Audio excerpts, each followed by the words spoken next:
What's up, guys? Welcome back to another episode of D&D with No Name for Now 5. Okay. Lime, you can do the recap then because you remember so vividly. Oh, you remember? You said you remember. So Wait, fuck, I'm on the wrong Chrome. Wait, fuck. it was humor, but why wasn't it funny?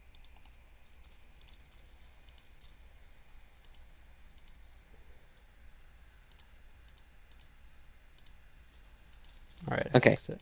Seriousness, no serialness. What did happen last time? Bongo, do you remember? Um,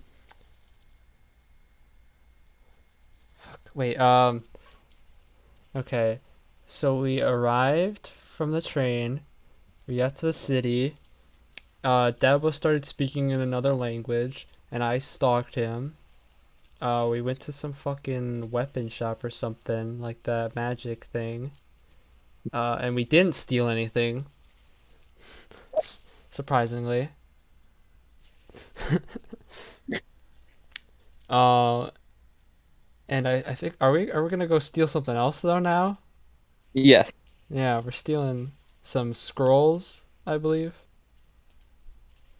You recruited two people to your crew, to your pirate crew of the ship that you don't have.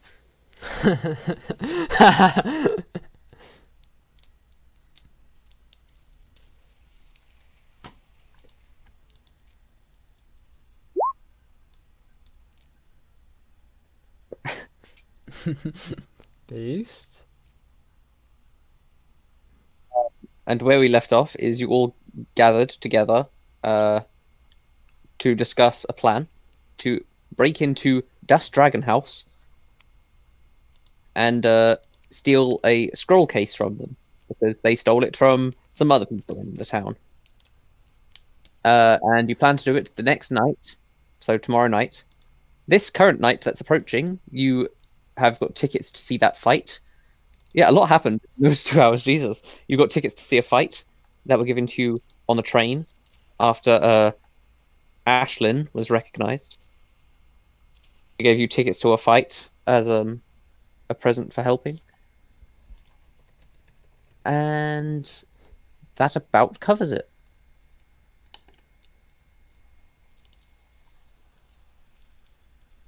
Oh, we lost Lime. Ripping pepperoni. Rip and pepperoni Lime Reno. Oh, Diana.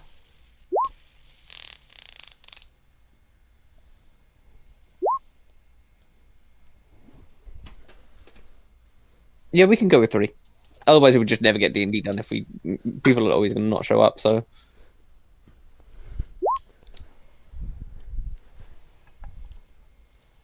how did you react to getting recognized? No, I'm saying, how would you like to have reacted to getting recognized? We just kind of skipped over that. Yeah, we didn't want to do anything like Sue character developing while you weren't here.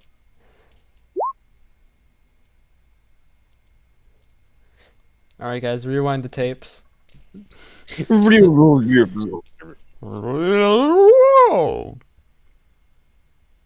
on mine.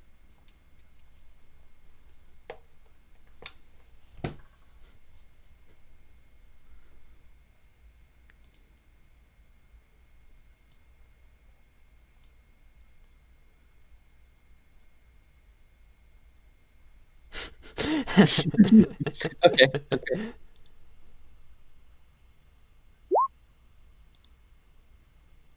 Yes, like every single celebrity.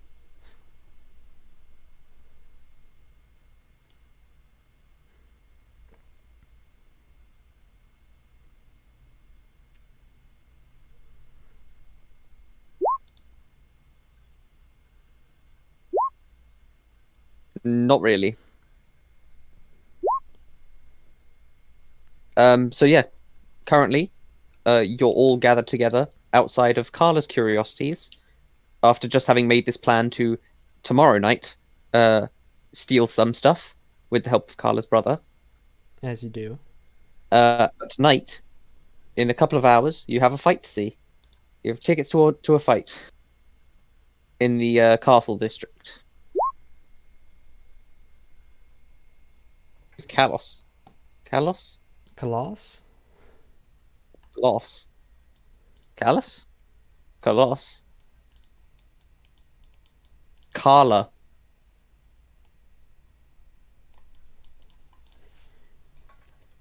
So she runs a magic shop.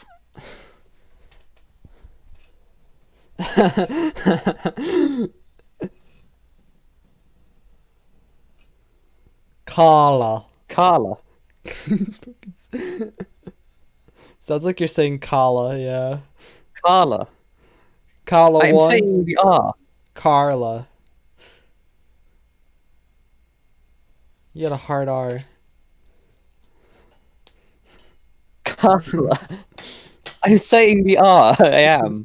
Just because I'm not saying Carla. Carla. Carla. Carla. Carla. I'm saying the R's. That's how you say R. R. R. A B C D E F G H I J K L M N O P Q R. R S. Q R S. Ooh. How do you say R then? Carla. No, just say R. R? Why do you say R? Because I was over pronunciating R. it. R. R. R. R. R. R. R. Ara ara. Ara, Ara ara. ara Ara, ara. ara. Ara, ara. Ara ara Oni-chan.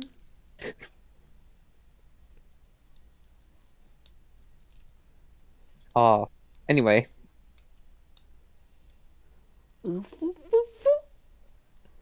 so she is a half-elven woman who runs a magic shop that you did some trading with to get some magic loot. She was not on the train.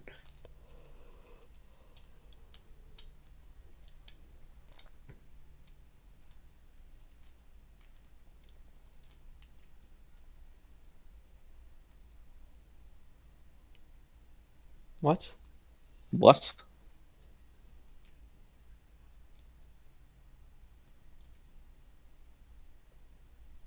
I think I know what you mean.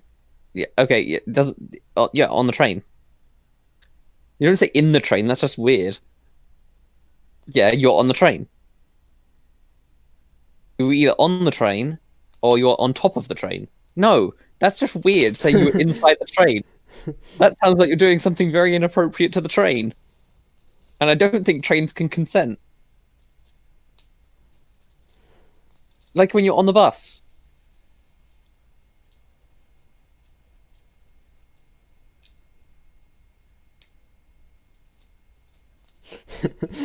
Lyman says they're having an epiphany.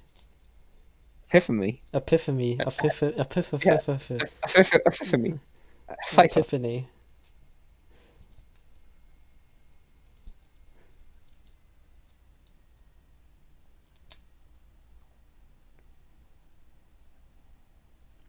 One, two, three, 3, four. 4, 5, 6, 8.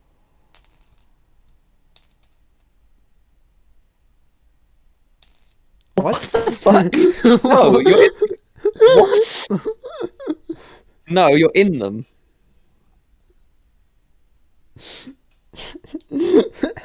No, it's not the same logic at all. Because you can fucking stand up on a train. Wait, this is... That's your sentence of the day. I can stand up in a stomach. No, on the train, on the bus, in the car. No, on the train, on the bus, in the car. Because that's just the way. Because English is fucking dumb.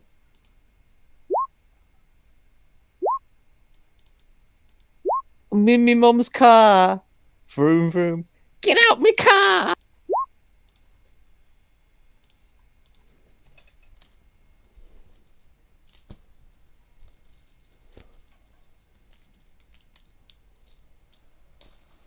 Ooh, okay.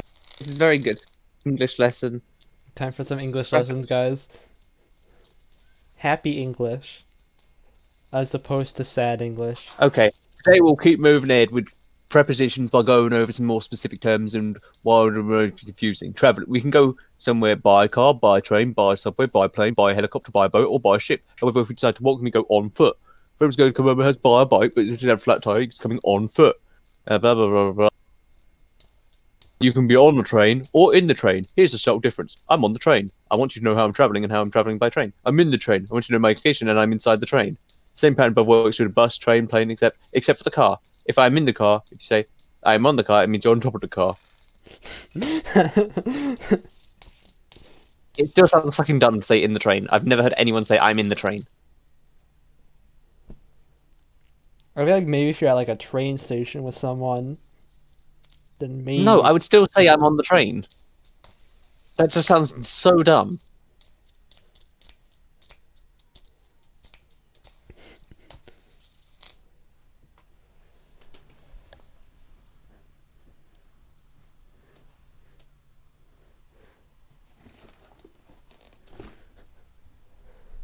I'm sorry, you're a minority. Yeah? Why are you pinging me in Discord?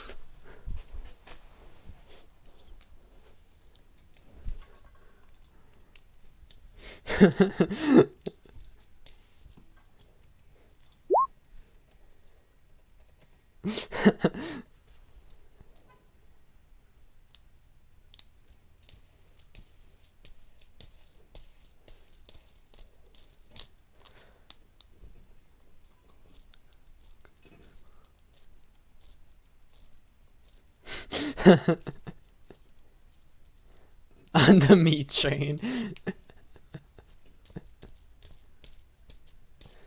Sorry, watch a guyo.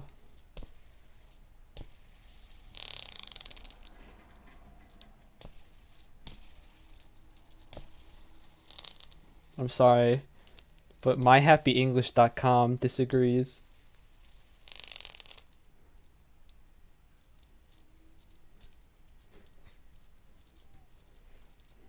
Another train loses for going shopping. And this D&D session's going great. I know, right?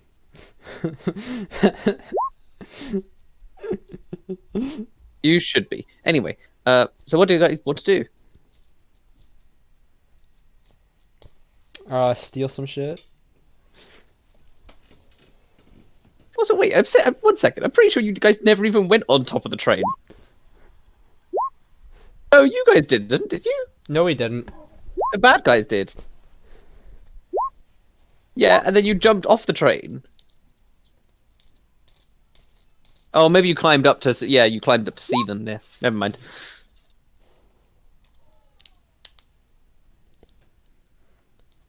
Adele set fire to the train. Adele set fire On the train! watch In it the... burn into the flames.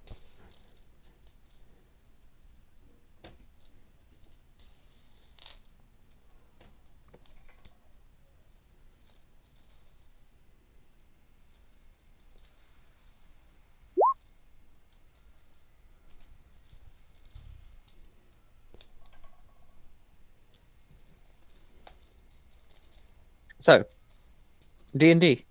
D&D. What is D&D? D&D, also known as Dungeons and Dragons, is a role-playing game developed in the 1900s. 1900. Oh yeah, yeah. This sounds very misleading, but I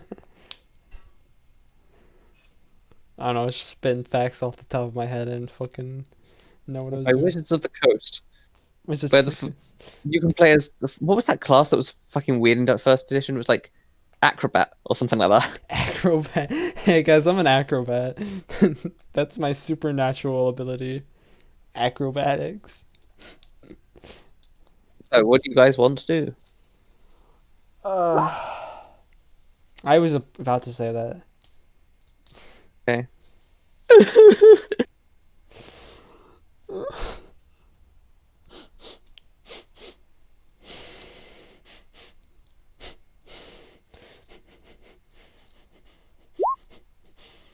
just sounds like you're like snorting some drugs.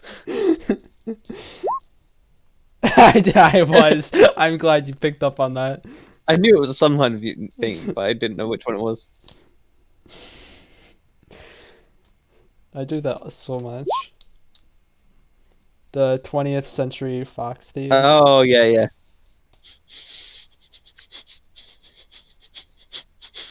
Something like that.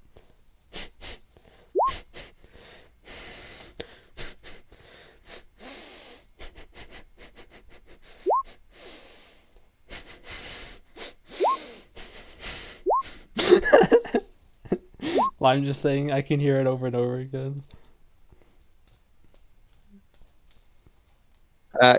That's an interesting performance check for crying.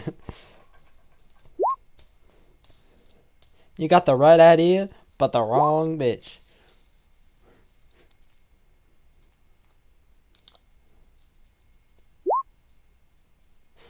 It's very unconvincing fake tears.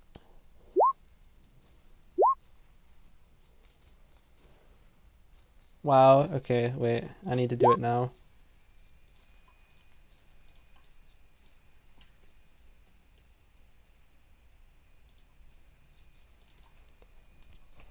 Froggy Ooh. tears are so realistic that you don't need to submerge yourselves in water for this 24 hours. Hell yeah, dude!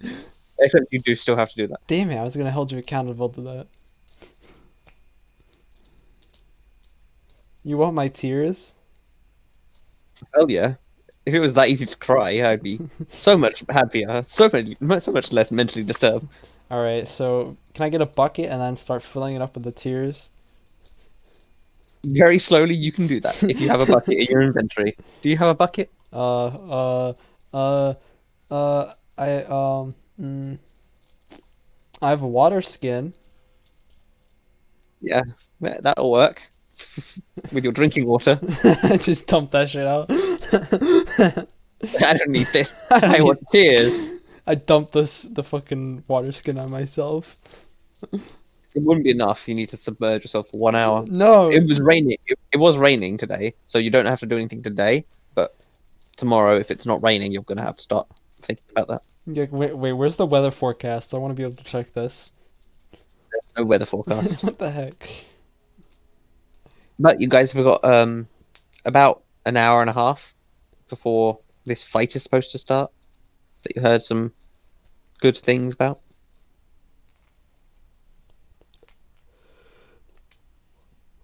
Tua looks down upon you, maybe, if he feels like it. Actually, Beaky?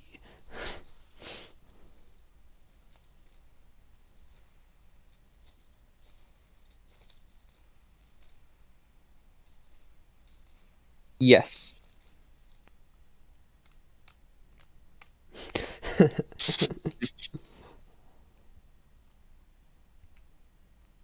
What a nice young man she was.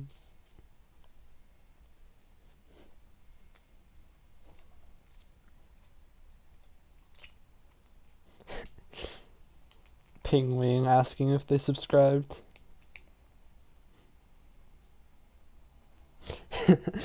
Yeah, Wing not only subscribed, but watches the entire content. Like anything freaking goes on in that server anymore.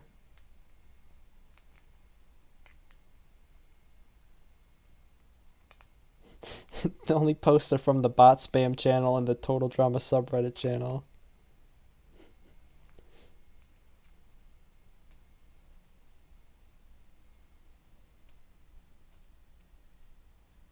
Okay. I mean that's kind of sketch sounded, but you know, you do you.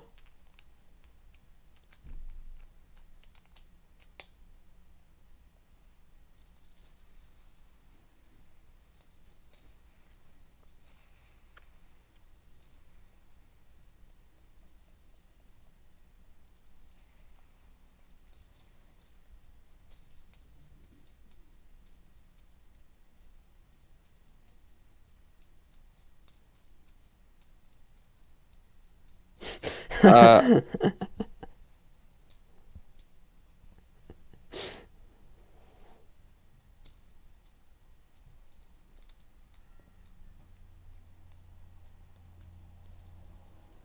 If you need to diddle your fiddle, we're fine. Just go do it.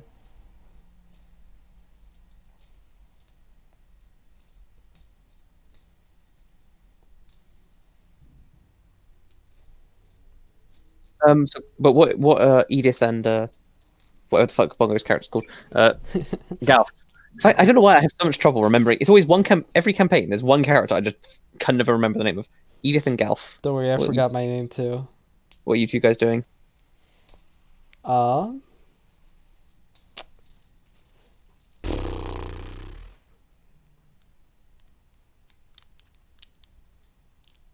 can I just look around the city?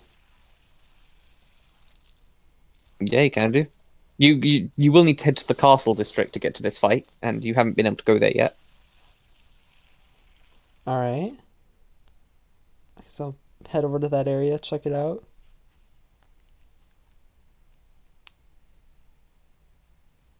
That does sound like you. Based? What the heck? So would Edith and Galf like to head to the castle district?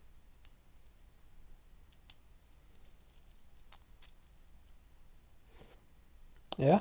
Let's go. So, the two of you walk towards the nearest entrance to the castle district, and you see two guards outside. Okay. They look at you as you're approaching. All right. I keep walking. Okay. A few seconds pass. They look at you as they were passing through, but you don't get stopped. Dang Then right. you walk right into the area. Oof.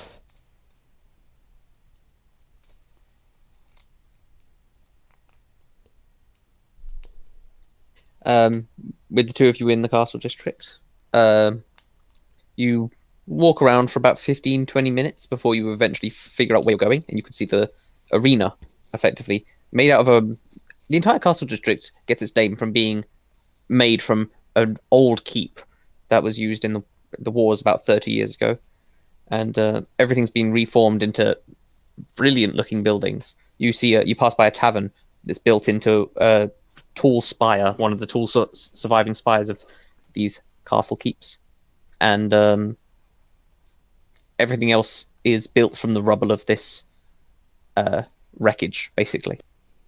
You see the arena in the distance, signs pointing you in the right direction.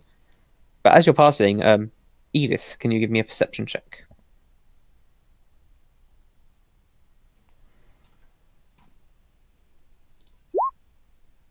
As you're passing by, you notice a tall black obelisk. It's a little bit out of the way, but you see very faintly names scrawled inside it, and you immediately recognize it as a war memorial.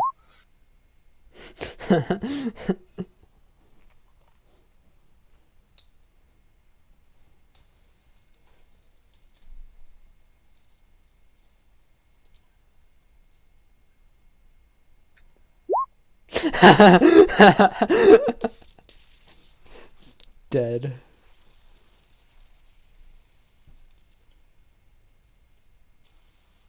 Okay, so do you want to, if you want to do anything with that information, you can.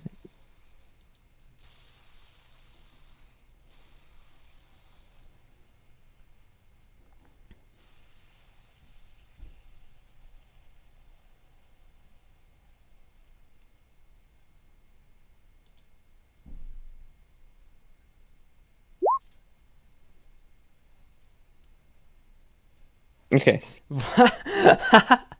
The two of you head towards the arena. Meanwhile, Lime, you're not dead. Can you give me a performance check? You can add 3 gold to your character sheet. Wait a second. Lime's performance something?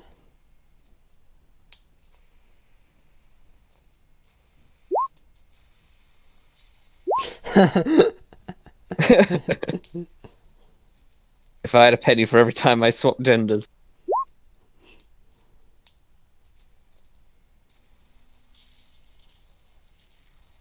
So that probably takes you about an hour. And eventually you find your way towards the castle district. Unless there's anything else you want to do before getting there.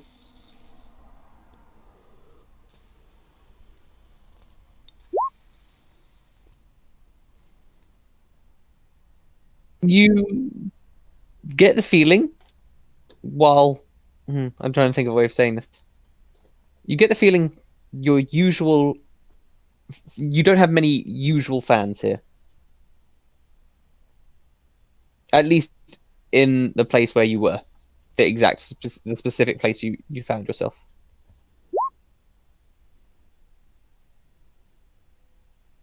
Yes, you are nothing and you're a talentless bitch.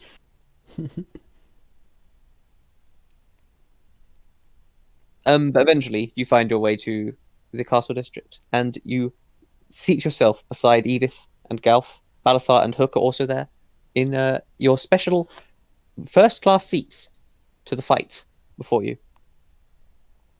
Is there anything you want to do in about the 10 minutes that's left of just sitting around? There are some people walking around selling snacks. Oh, what kind of snacks we got? You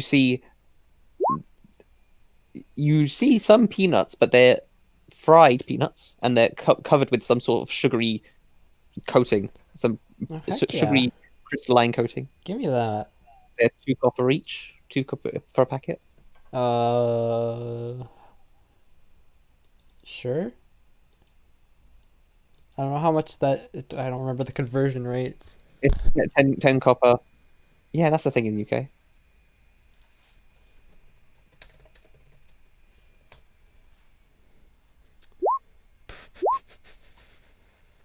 They're fucking good. Actually, to be honest, I don't really like them that much, but everyone else says they're good. They're okay because they're both salty and sweet. They're not just sweet. So there are how many copper pieces?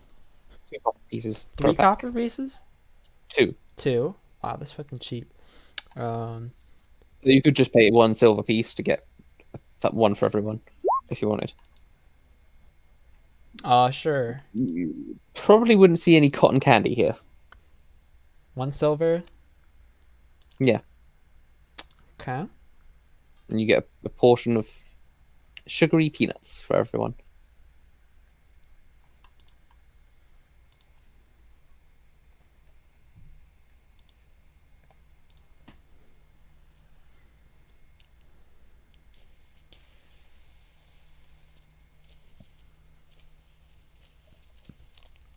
You'll see people walking around with candied apples.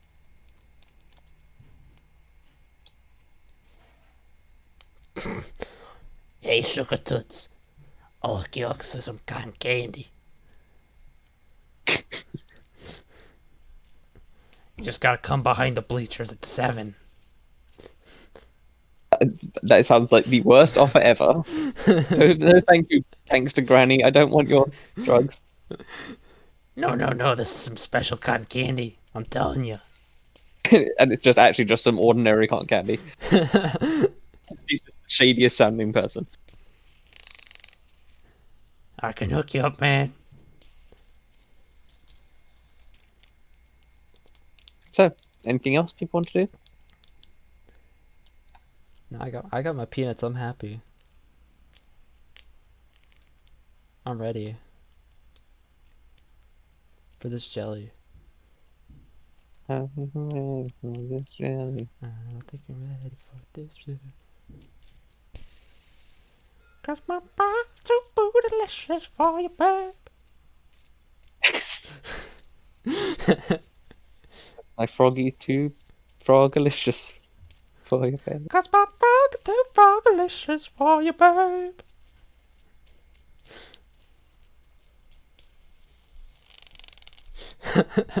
Yeah, let's call that a 20.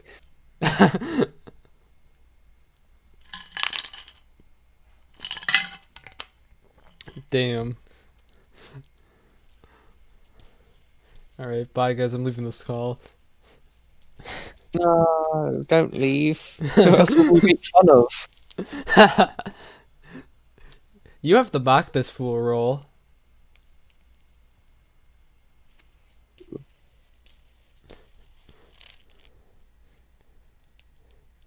So, without any more delays, the I figure. Ooh, did Discord just fuck?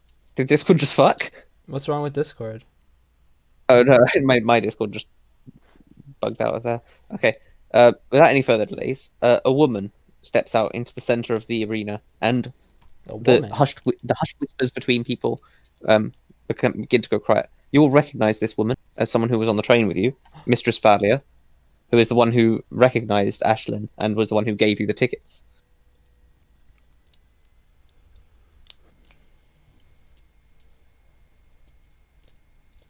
To explain this arena to you, it's a large courtyard of a castle, and it's been modified to have a seating area that's slightly raised above where the combat can actually happen. Wow, this looks like a great Uh, arena. yeah, I know. It's a very good arena. Uh,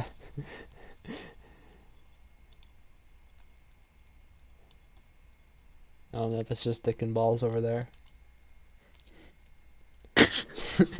there's chicken balls in the corner of all of my arenas. I usually hide it with the fog wall. It inspires me. Um, After the voices hush down, you hear the woman begin to speak. Welcome, one and all, to another brawl that we have here in the castle district. Today's fight will be surely quite an interesting one. Two powerful fighters from across Ulis. But I'm sure they can introduce themselves, whether they wish to or not. Our first fighter will step in from the west. Give a warm welcome to Adrian. And with that, you see a gate open up and a man walk through the door. He's wearing monk robes, and I would like Asher to give me a perception check.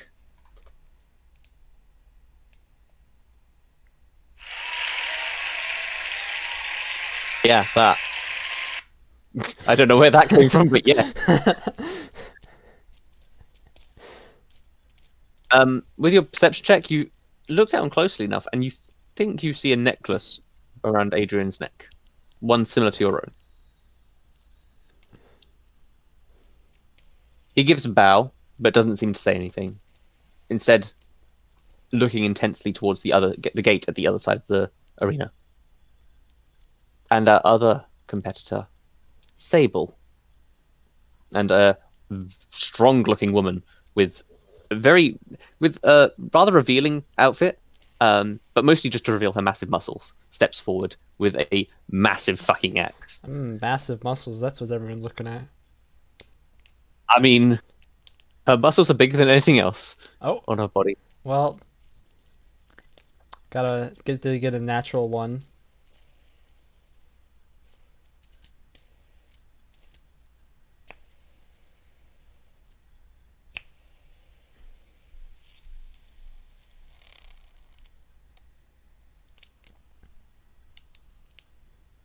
There's a tense atmosphere in the air. You can tell I didn't write a speech for this one because that's why it's so shit.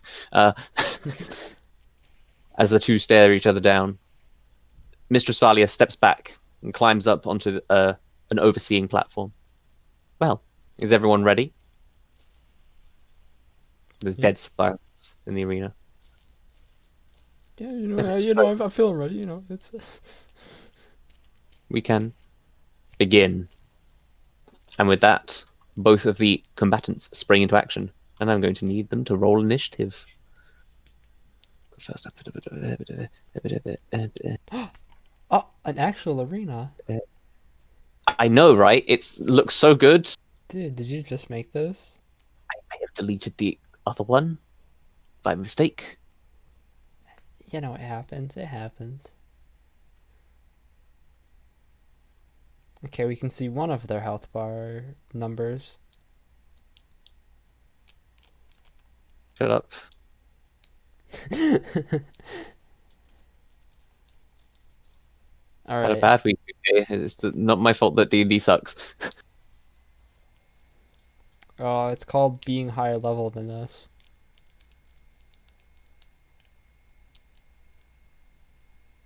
Yeah, because we never got that high level. Bro, what was the highest level we ever got? Like 7, maybe? No, you were like 8 or 9 in campaign 5. I think you were at level 8 for the final fight, and then you leveled up to level 9 maybe or something. But you're quite high level in that campaign. What was the highest you ever got?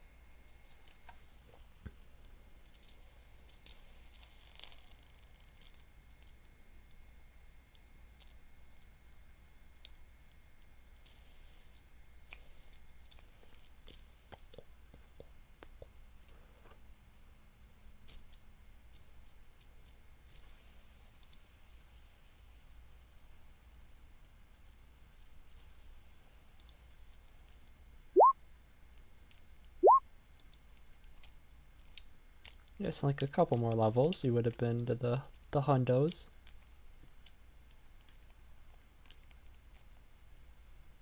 So, first up, it's Sable's turn. Sable Saber. is going to rage.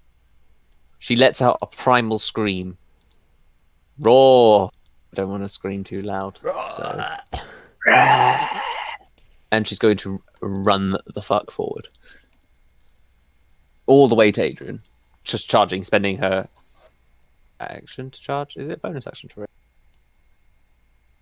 Yes. So Hex. she spends the whole time raging and then just running forward like mad.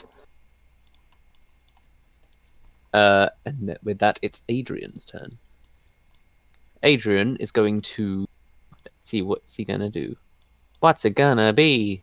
What's it gonna be? That's still like the only thing I always say from Danganronpa. He's going to spend 2 key points to enter. Yeah, he's gonna enter Earth stance.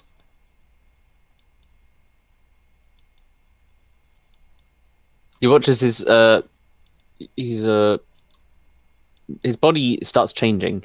His human form starts to get stony skin. It loses some of its color and becomes a pallid gray. As he looks a little bit tougher, but he's lost 2 key points, and he's going to spend his bonus action to enter into a patient defense, and that will be his turn. With that, Sable is going to make her attacks. She can. Let's see. Sorry, it's been a while. She's going to attack recklessly, so she gets advantage on attacks. But because of Adrian's patient defense, she'll have disadvantage on these attacks. She's going to attack twice with her battle axe. The first one's going to miss, but the second one is going to connect, dealing 13 points of slashing damage to Adrian as it cuts across his midsection. I forgot to add the rage damage to that, so that's actually 3 more. And that will be the end of her turn. With that, it's Adrian's turn.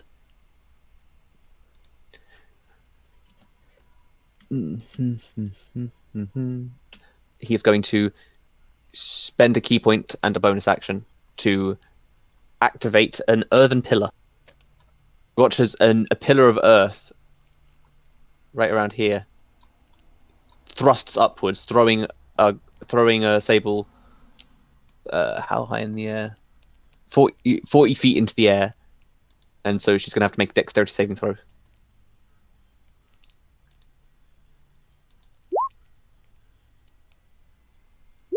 Which is going to fail, and she's going to take some fall damage.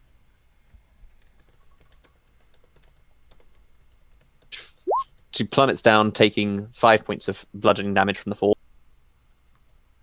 Adrian is propped up on this earthen pillar. He's actually going to jump down and use his action to make 2 attacks. 2 quick attacks.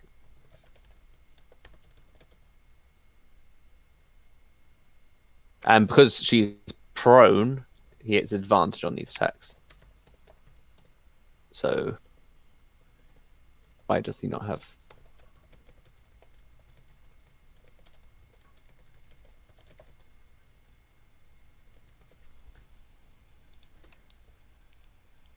sorry. Punch. Those are both going to hit, dealing 23 points of damage. Halved to 11. Punch. And that will be the end of his turn. Yeah, he's going to stay there. With that, Sable's going to stand up. Still in the midst of her rage, is going to attack twice once more. This time, she's going to attack recklessly again, but with advantage this time.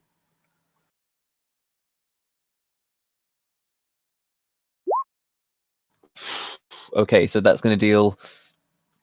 Both of those are going to hit, and he's going to take the full damage. He's going to take... Fucking math. 15 plus 24 is 59, right? No. Yeah? No. That's a lot of numbers to add up and not very smart. 24 plus 6. 30. 39 points of damage. Yes, 39 points of damage.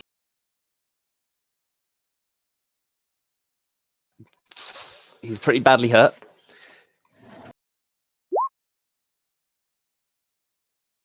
But it's his turn. He's gonna...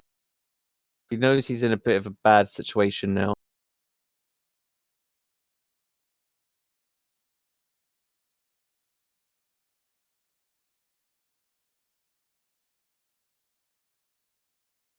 He's gonna finish.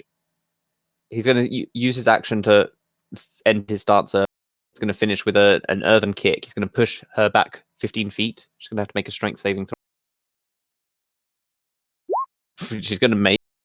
Okay, so she's not pushed back. Take half damage, so it takes 3d4 bludgeoning damage halved. So she takes 3 points of damage halved to 1 point of damage. And she's not pushed back. But he is going to instead use his bonus action to swap himself into water stance. And is going to spend 3 key points to do so.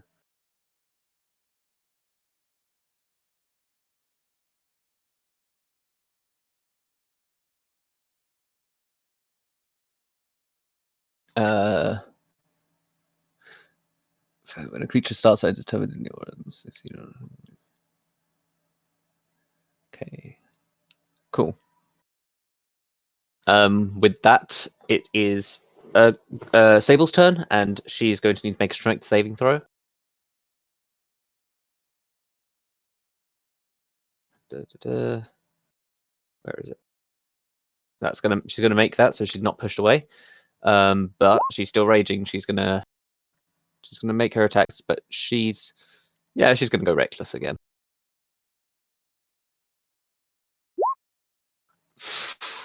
That's gonna hurt.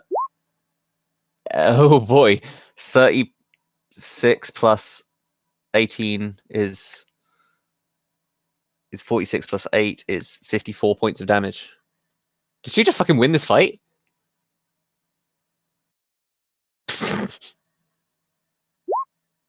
Yep. The 2 final hits. Adrian falls to the ground.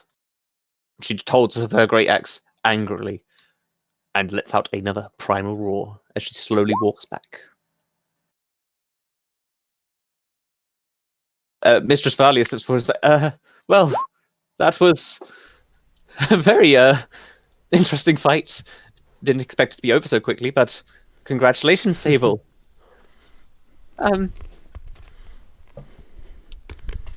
Well, okay, good day. And people are like, a lot of people are cheering for this bloody battle. Healers rush out to help Adrian to his feet.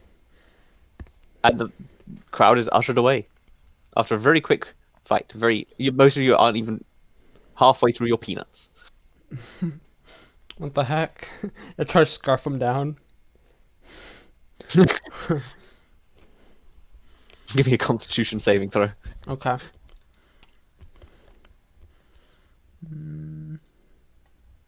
Fuck. Girl starts choking on peanuts. Is anyone going to do anything?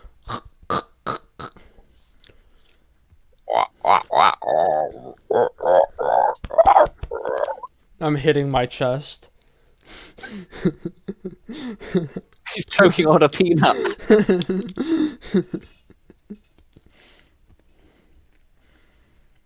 anyone doing anything? What are you doing? You're just touching me. Trying to fucking break me. I'm like, okay, give me a med check. I'll just punch him. How much strength did I put into this man's Okay, fucking... you do manage to hit him a few times on the back, and the peanut gets dislodged from his throat. Arigato. Oh no, he's forgotten how to speak common.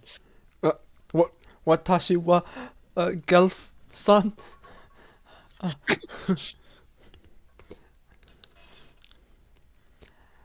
I am Frogu. Froku desu. Frogu desu. Frogu desu. Froku-chan.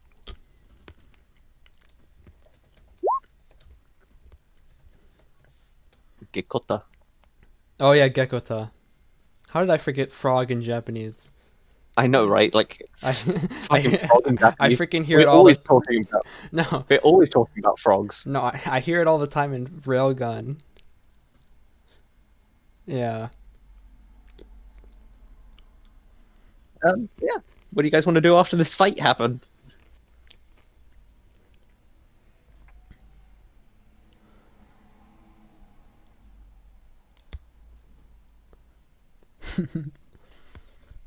I'm so proud of you, Ashlyn.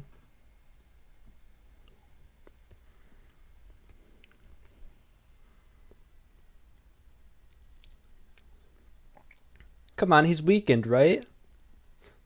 Yeah, she only lost like a little bit of health. She would literally be able to one-shot most of you, to be honest. Like, in one turn, she'd get you dead.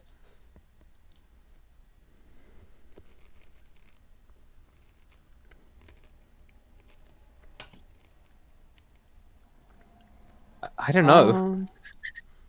Considering she's a higher level than Astra or Myra. Period.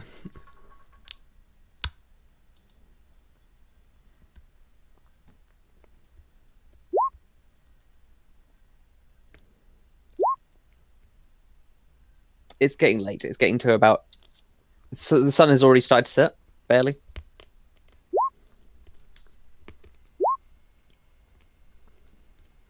If you want, you can go back to your tavern, back to the terrified lamb or whatever the fuck it was called. What was it called? The beaten lamb.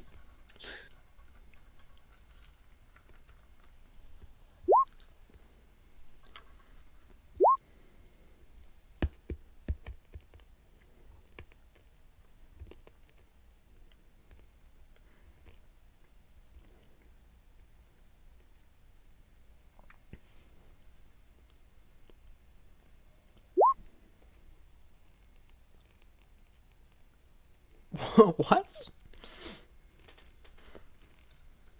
Yeah, you can get...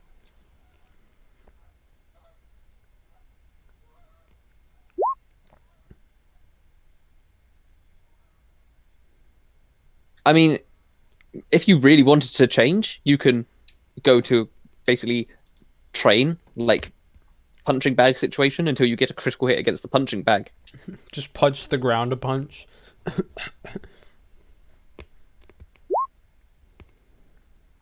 I mean, you can make one. You can go to a lot of like gyms will be around to training places. I mean, not the ground necessarily, but if you find like a beam to punch or a pillar or something that's like a scarecrow, anything like that. We're going out for dinner? I mean, it's up to you guys if you want to do the thing when they're not here.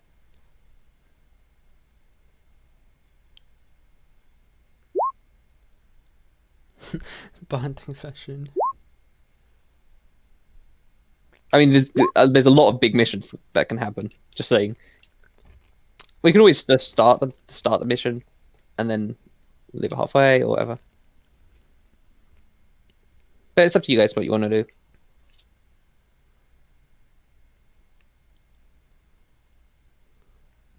A scarecrow. You can definitely make a scarecrow. You can find a back alley with a small post, put a bucket on it, make your own little training dummy, basically.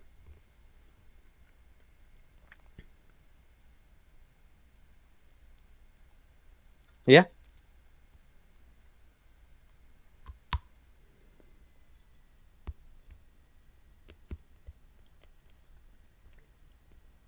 Okay, so you don't have to roll 50,000 times. Okay, we'll say right time. Oh, there it is. I've actually got 2 crits. After a little bit of punching, training, doing some roundhouse kicks, you start thinking about how that guy was fighting and how he fucked up, facing someone much stronger than him. And with one final kick, you feel your form shift, a bit larger, a bit bulkier, and you feel yourself over. And yep, Oh, you feel you're a yourself boy over. again.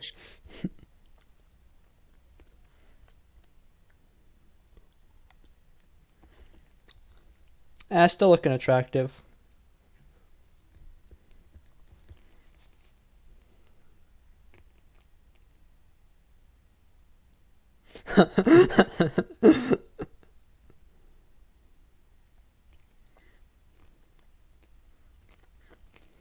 Still looking attractive. Galf is a icon. My God.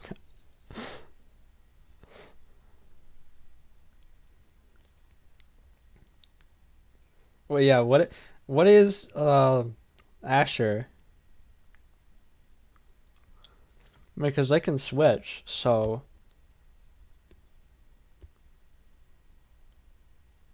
Yeah, what is Asher? What? But what is Asher? what is Asher? I don't even know if people understand that that's a reference to something. I'll see if I can find it. It's like super old. But what are cookies?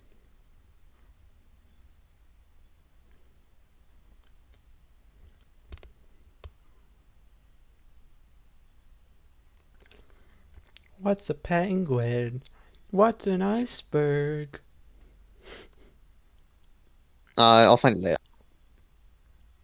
later. You knit a sweater.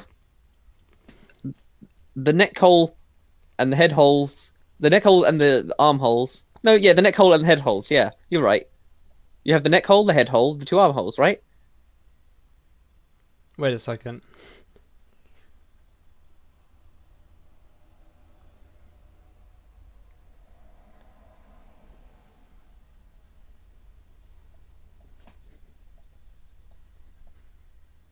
Yeah. Oh fuck! You realize after looking it over, you accidentally made two head holes.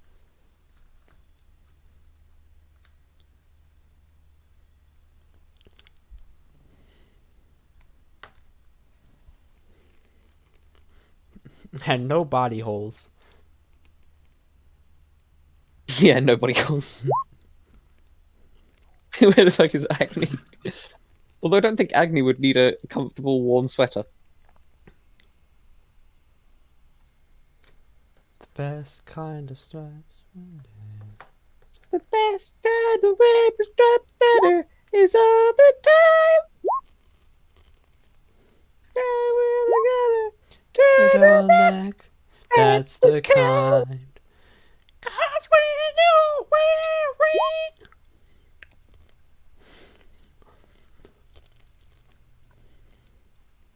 that one special sweater.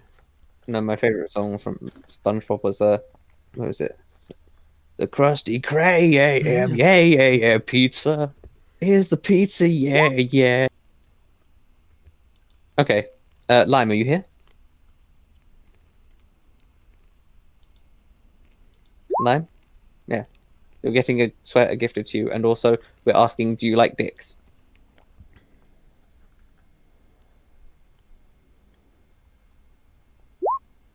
Hmm? Not you. We already know that you do. We were saying that Galf is a bicon, and Galf was confused as to what Ash's orientation was. Do you like ducks? Is Asher into bestiality? Is Asher a furry?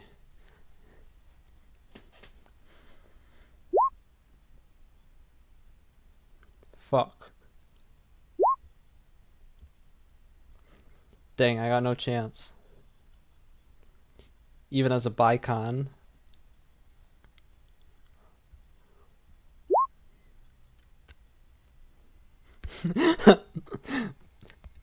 Now Edith is vying for Asher.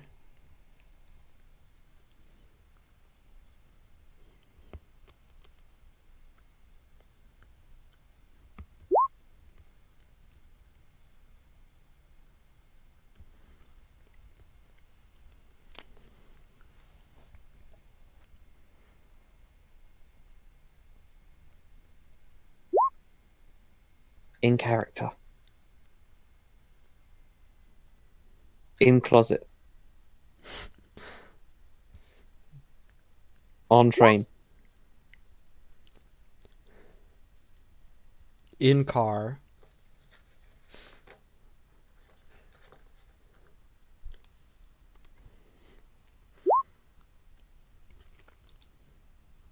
I love it when I can smell a guy's colon as he passes by me on the street. Don't you love when you get the scent of his colon on you?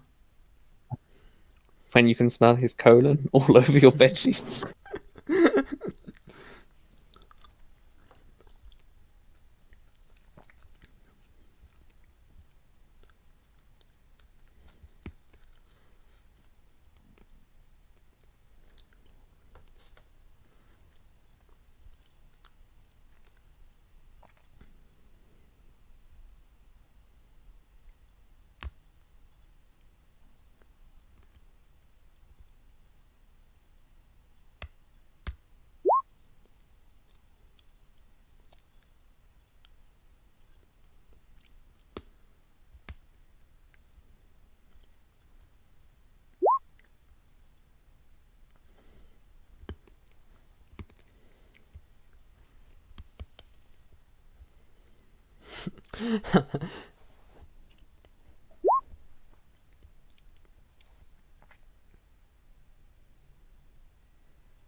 No, I think it's gravity actually.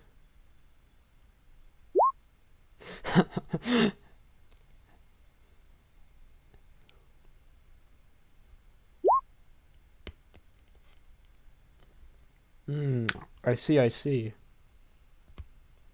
I see, baby. I see, baby.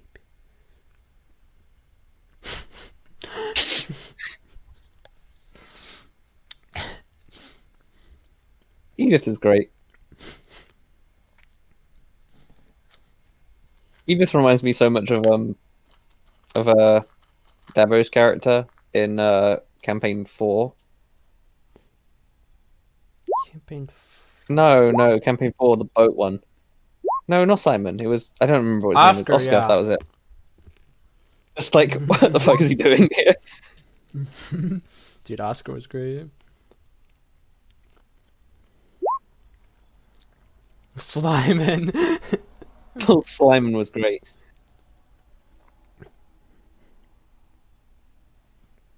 Poor Erevan. He deserved so much better. The bird beak. The fucking alabaster skin. And we never knew his backstory. Okay, where are you going to have dinner? You can have it at the Hmm? Beaten Lamb, which is the inn you're staying at. If you Group wanted dinner. to spend a bit more money, you could do the Unwavering Pillar. You do need to repay for your rooms as well, because you only paid for one night Oh so yeah. far. Whoops. I mean, if you still have time before the day's over, if you wanted to go to the memorial.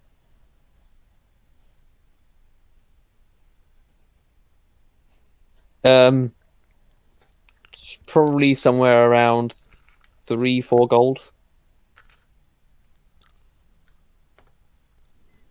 No, for all of you. Whoa. Okay. Chat just like lagged there. And if you wanted to get rooms at the Unwavering Pillar to stay there the night, it would be 3 gold per night per room, and you would need 3 rooms between the 6 of you, between the 5 of you. So in total, we're talking. Okay. So in that case, it will be 3 gold for a meal at the Unwavering Pillar, and then 3 gold for your rooms at the Beaten Lamb.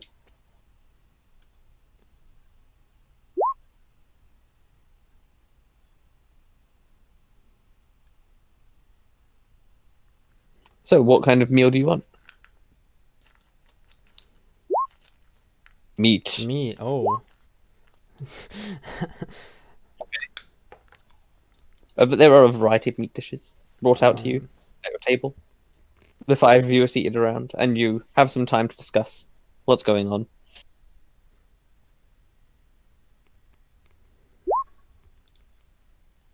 Yes, there would be spotted dick pudding here. Some good old spotted dick. I actually really don't like spotted dick. It's like, eh. And I said, hey, yeah, yeah, yeah, yeah. Hey, yeah, yeah. I said, hey, what's going on? And I cried. Oh my God, did I cry? I cry all the time in this institution. And he prayed. Yeah. I really like that song actually, like the actual song.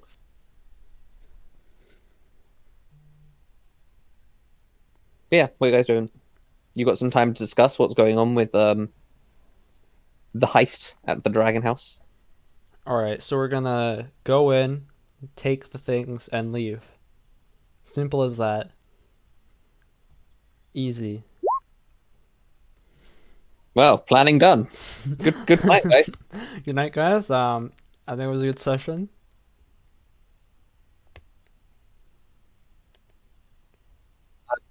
Does Lime know anything about this plan? Um, so basically, we got some hot guys that are gonna come in, um, and they're gonna use their hotness to like distract the other guys, and then we're gonna use that to steal these pieces of paper, which are worth a lot of money, and then we're gonna sell them on the black market. I think that was the plan, right? You're not far off.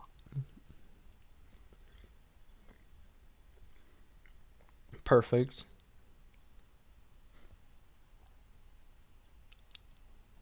And you know that the scroll chest is worth uh anywhere between 1,000, no, anywhere between 2,000 gold and about 20,000 gold. Even more could be worth even more than that.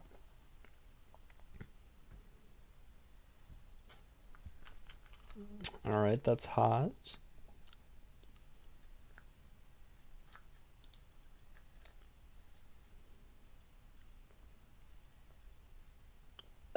Hook speaks up because he's the only character here. He's like, "So are we all just gonna go into the front of the building and see what we do there, or should we have some people sneak in from the roof?"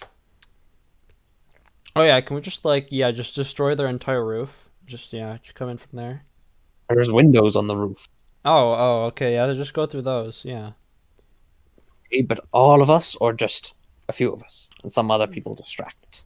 Or Yeah. So I think we have two guys go to the front and distract the guards by acting like confused tourists. Um, and then we sneak in from the top, and they'll just be, trying to give directions to the confused tourists, and they won't even see us. what if there are guards on the inside? Um, then we set two of us to also be confused tourists in the inside. They got lost and somehow got in. And then we have one person, no, two people left over as Yeah, yeah, guards. yeah, yeah. And then they take the scrolls. Okay. And what if there's more guards on the inside of that? Um, Then we have more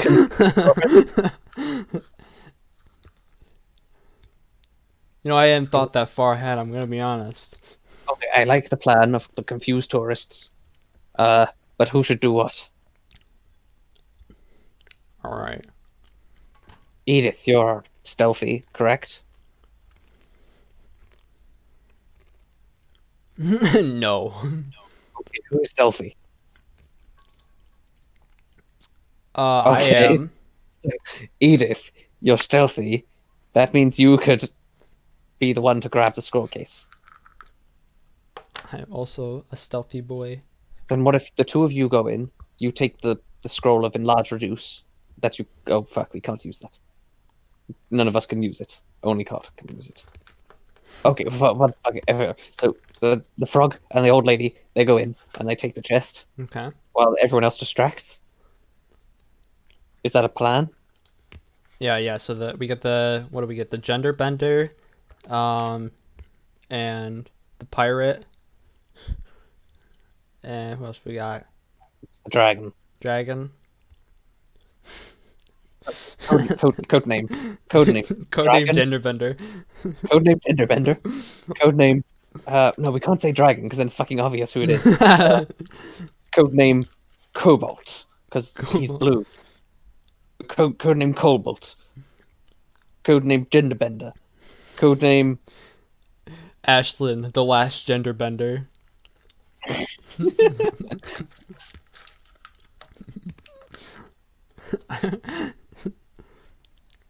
Codename Wing. Codename Cobalt. Uh, Codename Dry Boy. Codename Dry Bones. Tripods. I don't know. I can't name myself, and I don't have a name for Edith. What do you think? Um. Hmm. Baby Yaga. Baba Yaga. Codename Mama Yaga. Mommy.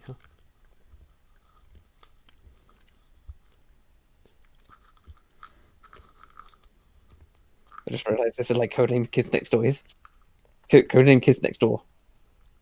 Number one. Number two. Number one. That was such a good show. I loved it too, but like retrospectively, it was a fucking weird show. You liked number 3 the most, or number 4? But probably number 3. I know you shipped them, didn't you?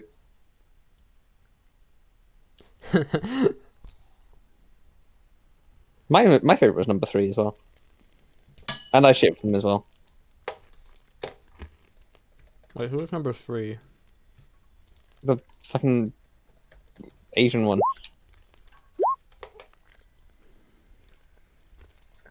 Oh come on, we've shipped worse. Wow, they even give her freaking Japanese name. Wow, giving a Japanese character a Japanese No, name no, so like racist. the fucking like the kanji and everything listed. Oh, okay. Or not kanji, it's katakana, I believe. What's my code name? I still need one.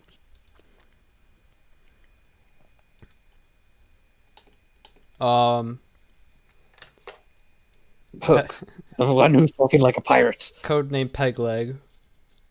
That's fucking obvious, though. It needs to be somewhat subtle. Codename Ship. Ship? Okay, that works. Codename Don't Scratch Your Oh, Balls. fuck. Oh. Codename Vasectomy. Vasectomy.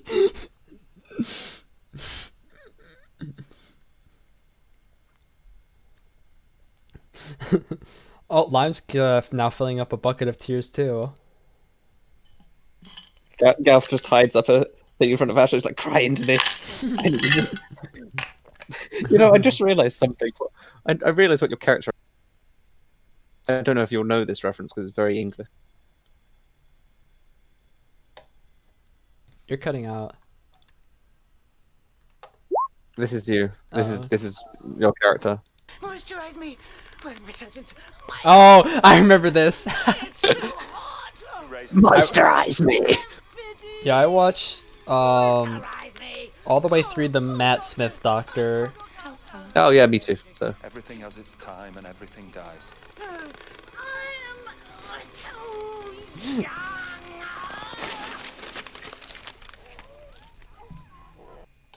you're still laughing about the vasectomy.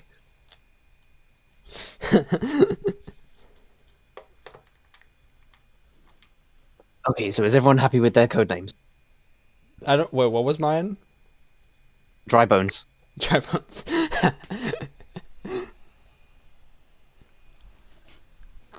What was Edith's? Was it Baba Yaga or Mama Yaga?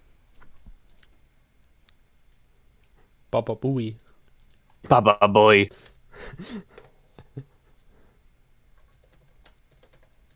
Baba Booey. I don't even remember the intro for Kids Next Door. I'll know it if I see it, but I'm searching my Baba brain Booey. and nothing's coming up. Baba Booey. So what's Edith's code name?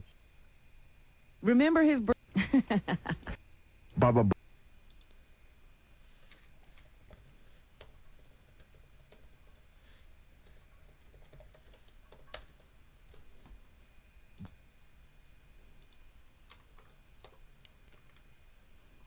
That was way too fast.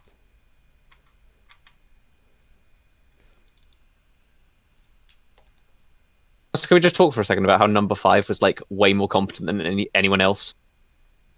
And for some reason, the number 3, who isn't it like they're ranked on how good they are or like how important they are, and number 3 was like, let's face it, why is she number 3? Why is she, like, Definitely third not the number 3. She's like the third most important person in this entire operation.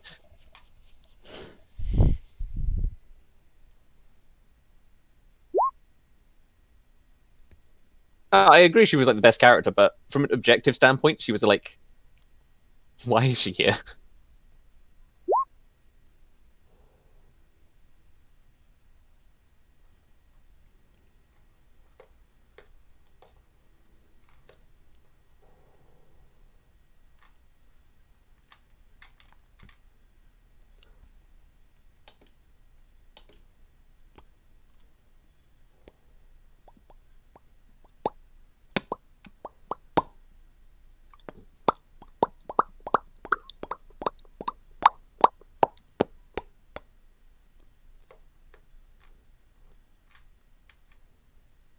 Oh no.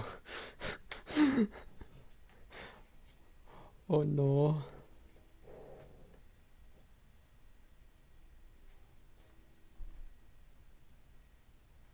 Anyway, what is Edith's code name? Um.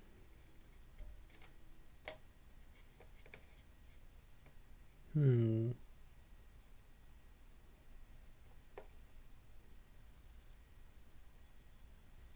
Gray.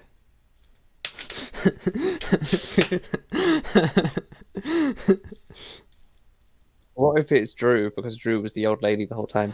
Drew.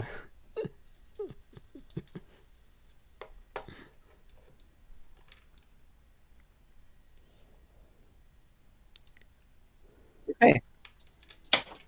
So with your bellies full and your code names planned, you head back to the Beaten Lamb. You pay the 3 gold. Someone needs to pay 3 gold, or one of you can pay 1 gold. Blah blah blah. Who's paying? I think me, Dabo, and Rob paid last time. You guys want to pay again for your rooms? I will chip in 1 gold. Okay. And Rob will pay for the other 2 because he's not here. It's half his money gone. He's gonna come back and have no money left at some point.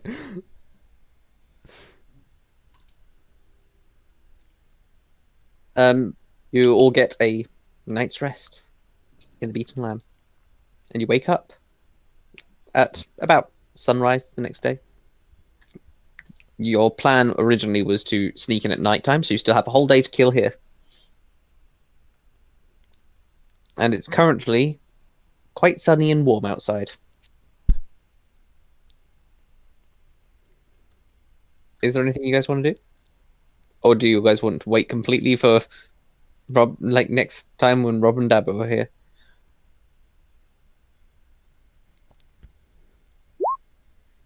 Yeah. Okay.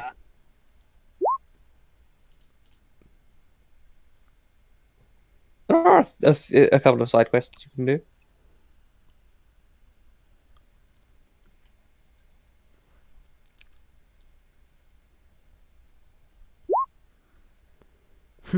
Well, 2 things in particular catch your attention. Edith, you remember the war memorial as you're waking up, and Asher, you remember seeing that guy fight in the same style of fighting that you were fighting in, and you haven't seen someone fight like that outside of your village, really.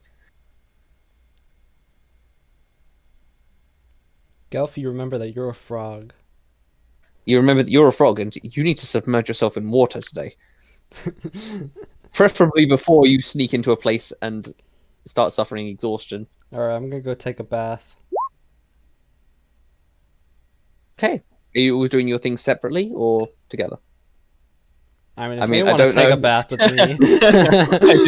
I didn't think about that as I was saying it.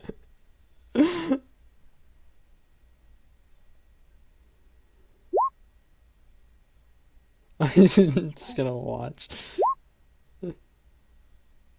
Asher, are you gonna watch him take a bath? Come on, everyone's doing it. All the cool kids are doing it.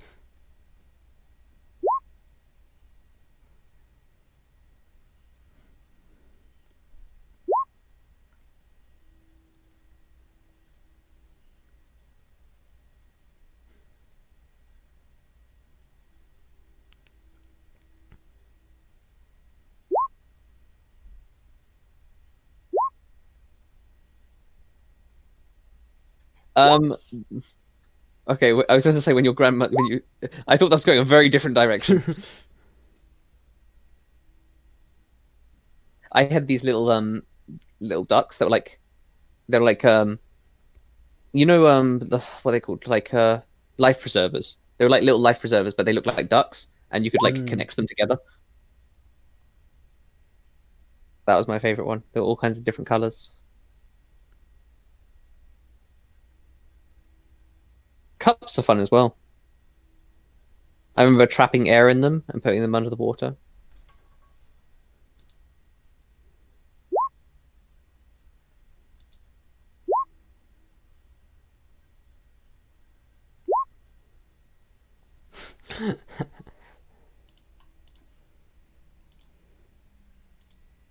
Dang, that's Anyway, wild. Asher, are you going to start looking for this guy?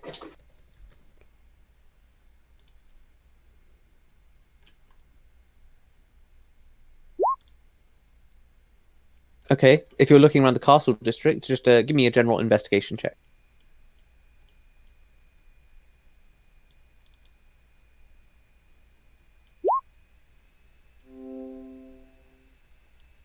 You look around a little bit, and you spend some time talking to people, asking where this guy is. You're not sure. You checked the taverns. Doesn't seem like he's staying anywhere here, so you're not sure.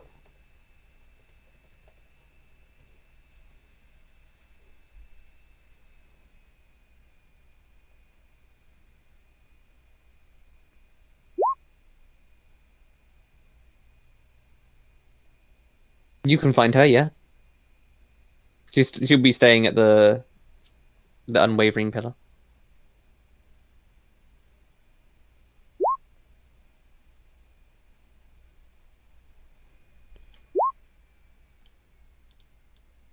You're just like, oh wait, I need to be in girl form. Just before stepping in the building, you just punch the door frame a couple of times. Your form shifts. And you step inside. Oh, Ashlyn, good to see you again. I hope that the fight wasn't too quick for you.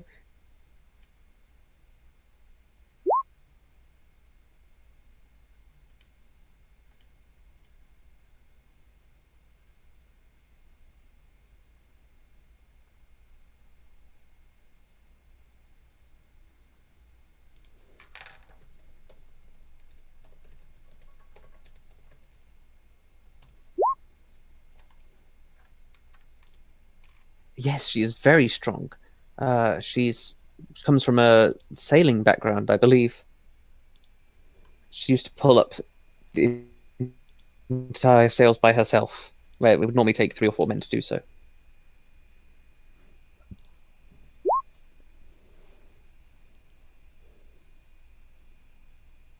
So what are you doing here? Are you here to perform?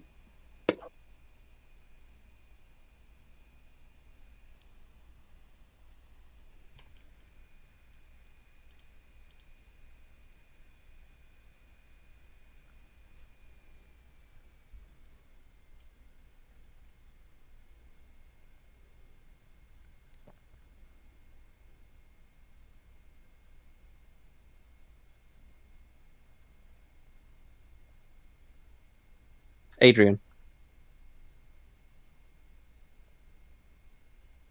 Oh, I believe he headed back to the arena where he was having his fight. I mentioned something about more training.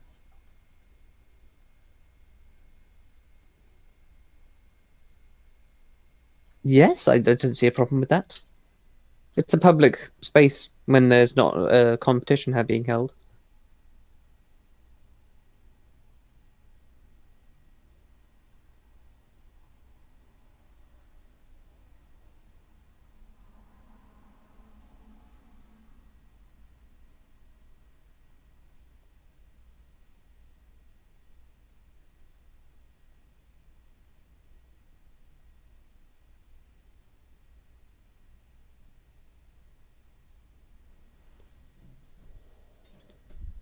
Well, I'm not surprised. It depends on where you performed, of course.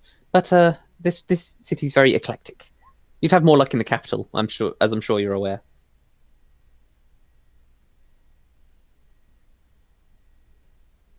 I mean, you would know a bit about the history of Jero. It's the city you're in currently. It's very, very, very mixed in terms of there's people from all kinds of different backgrounds. That's just fairly recently merged into one city. So there probably are a lot of people who know who you are.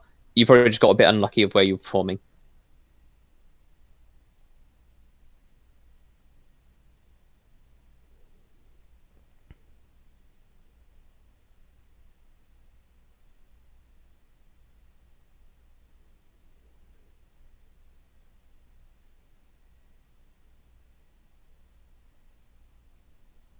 Oh, anytime. Which offers a warm smile.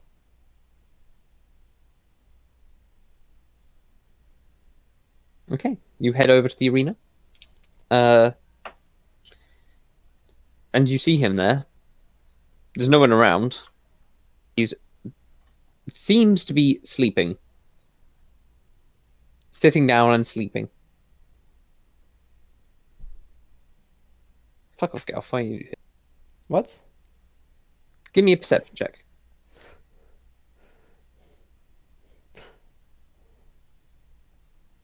He's like definitely sleeping.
Okay.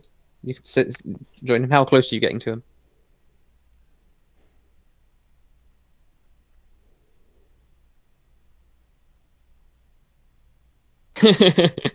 Two meters apart. Okay. You keep your 6-foot distance. Start meditating. Being this close to him, he doesn't appear to be asleep. 5 feet apart because the nut gay. Not yet.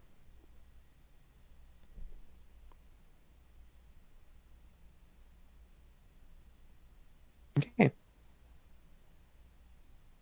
How long are you planning on meditating for?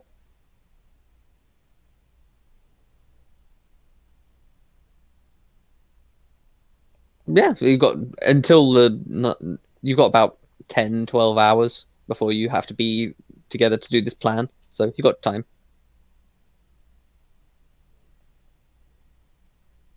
Okay. While that's going on, Edith, you doing anything?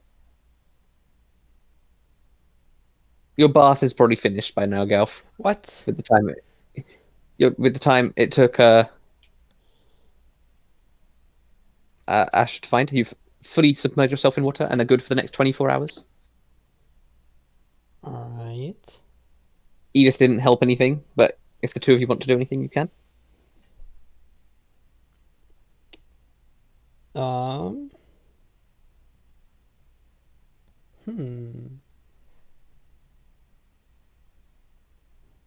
I mean, I don't really have anything. I'll just go around town. Making my way downtown.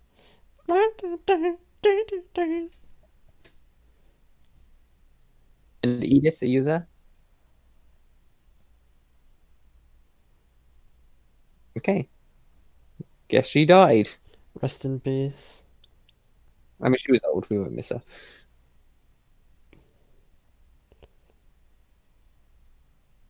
Yeah, she was. I know she was, Yeah. but she just mentioned it before. So we'll just finish up this stuff with Asher, and then we'll call it. Yeah. Alright. After a few moments, give me a perception check.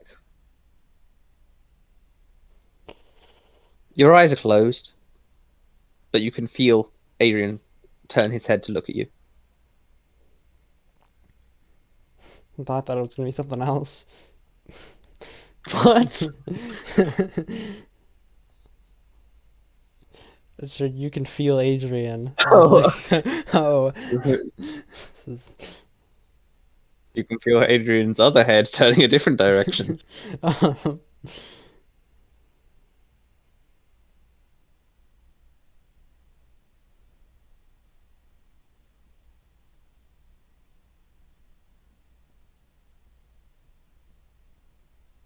How long has it been?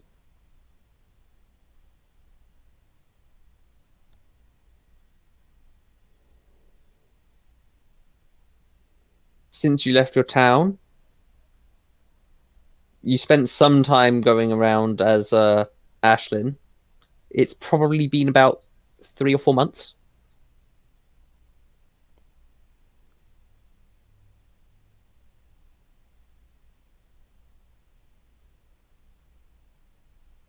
I see.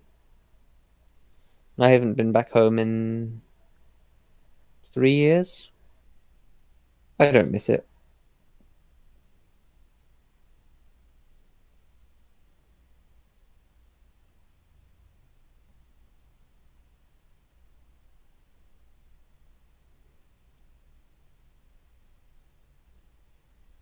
Your town name, or your town name is Terra. I've been to Terra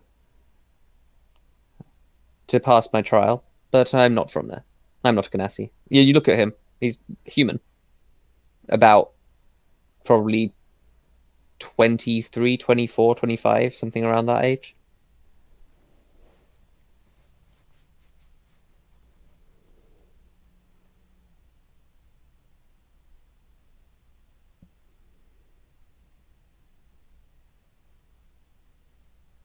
Well, I'm sure you're aware of the 4 trials to become Master of the Elements.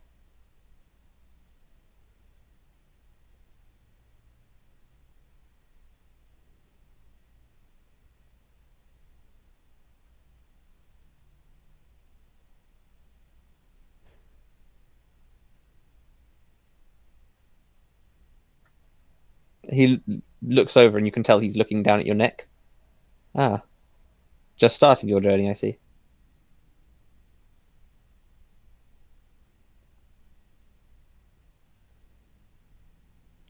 And you see him pull at his shirt to reveal his own necklace with five individual tokens on it.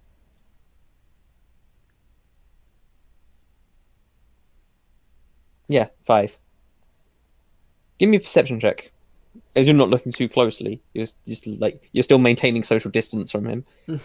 You see, you definitely recognize the Earth symbol, and the one that's closest to you looks to be like a fire symbol. But you're sure there's only 4: water, air, earth, and fire. You're not sure why there's 5 on his neck. Spiritual. Yeah. How do you want to ask him?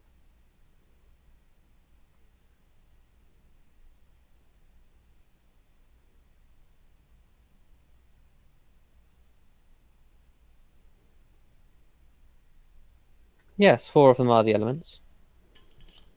Fire, earth, which I'm sure you're already aware of. Water and air. Those 4 temples are located at the 4 points of this continent. There's the range up north where I'm sure you passed your Earth trial.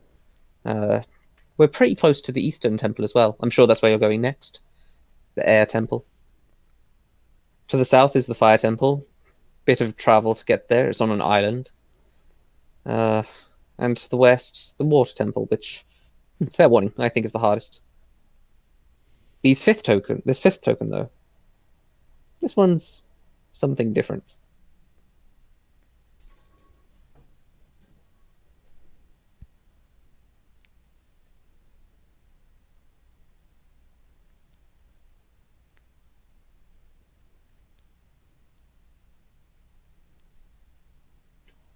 Not secret, but very personal. In fact, it would be easier to show you than would be to tell you.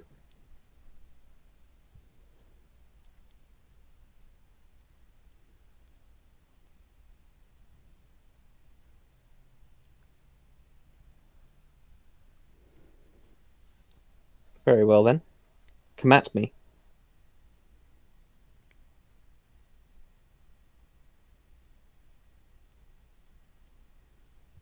Don't worry. I'll pull my punches.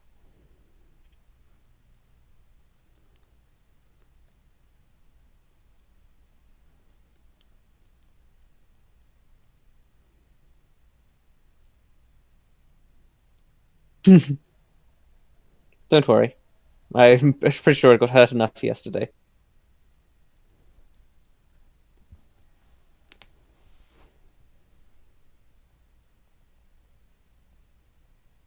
Okay. Roll initiative. I mean this was a surprise round, so you get that your first round, but also you don't need to roll initiative actually, fuck it. Oh, you already yeah, okay, well it actually makes sense to do it because we'll have to keep track of who goes first, I guess. Okay, so you get your surprise round, so are you punching how many times? You can punch twice, right? Because you can punch with action and then bonus action. Cool. So punch again. The first one misses. Second one misses. He effortlessly blocks them. Now it's his turn. Not bad. You're quite fast. He's going to unleash 3 quick punches towards you. Just bam, bam, bam. First one is the only one it hits. He punches once and knocks you for 1 point of damage. Yeah, he's pulling his punches. He doesn't want to hurt you. Considering he can do like up to 13 damage per punch, he doesn't want to kill you. But you managed to evade his next few punches quite well. Interesting. I'm curious to see what else you can do. And he hands it over to you. By the way, are you a girl? Or did you change back to a boy? I'm asking. It's not him asking, it's me asking. Yeah, I thought you were asking a character. I was like, what the heck? No. So you're a girl right now? No, you're a boy right now. Okay, cool. I was just wondering.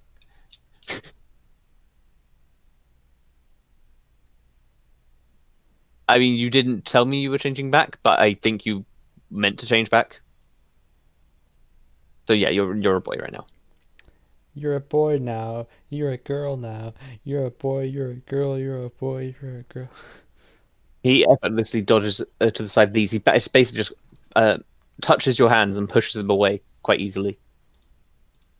You're fast, but you could stand to be faster. Don't hold back. And with this, he's going to unleash 4 punches towards you. He's going to spend a key point to use a flurry of blows. So 3 of those are going to hit for 5 points of damage in total.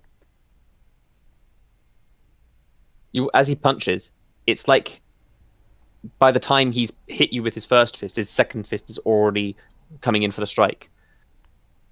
It's too fast to almost keep up with. And he says, "You're fast, but you're going to need to be more agile."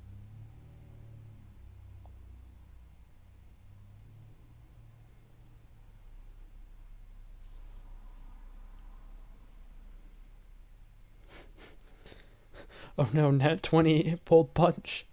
It's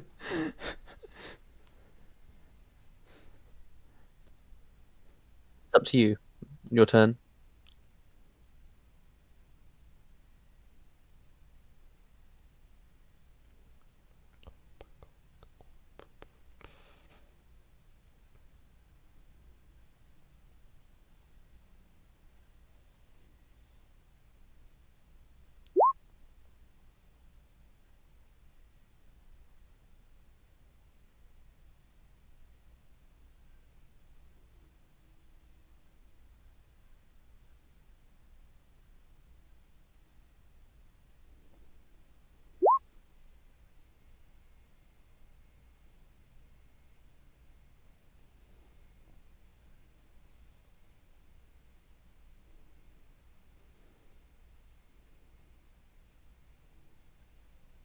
Okay.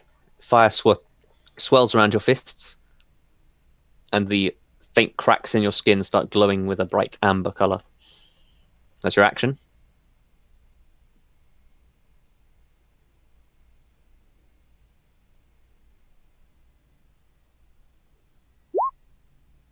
If you want to spend a key point, you can activate Flurry of Blows and attack twice, or you can just punch once with your bonus action.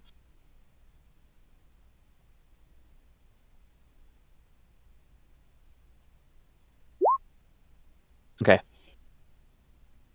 So you've spent 3 key points now. So that second attack's going to hit.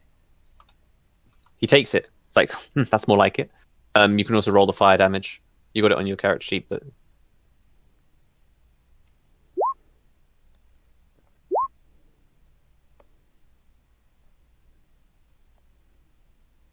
that's actually going to be 2d4. Because of the crit. And you transform into a girl, yes. So 4 points of fire damage. Whoops. And your form transforms into a girl. As you punch him, he's like, "Oh, that was a good hit." Curious. Well, let's see how you handle this. And you watch as, similar to when you enter your stances, you feel the element dance around your skin, and you even saw in his fight, water coursed over his body when he entered his water stance. But something's very different about this. It's bright daylight outside, but the shadows seem to move strangely around his body.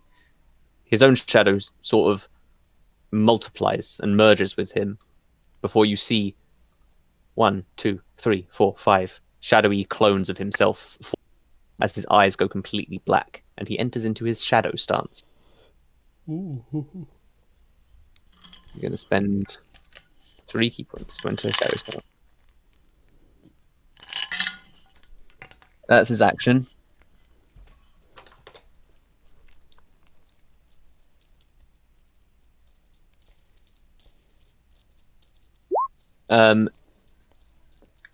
You see these dark, shadowy forms around him, and you feel something trying to take hold in your mind. Give me a charisma saving throw.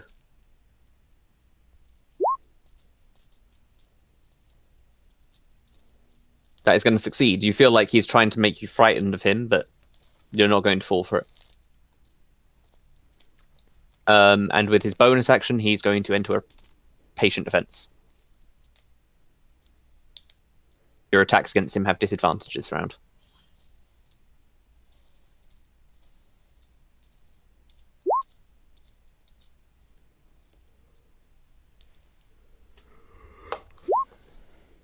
Okay.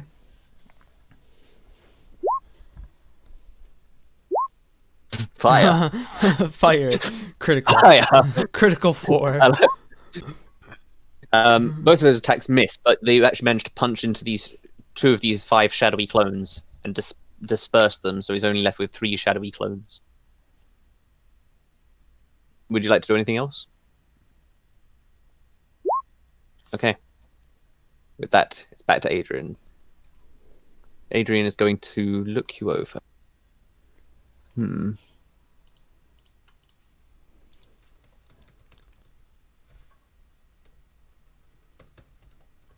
Okay, he's going to punch twice first. His action. Pulled punch. That's going to hit. Second one. It's going to hit, so take 2 points of damage. And he's going to use a stunning strike. So please make me a Constitution saving throw.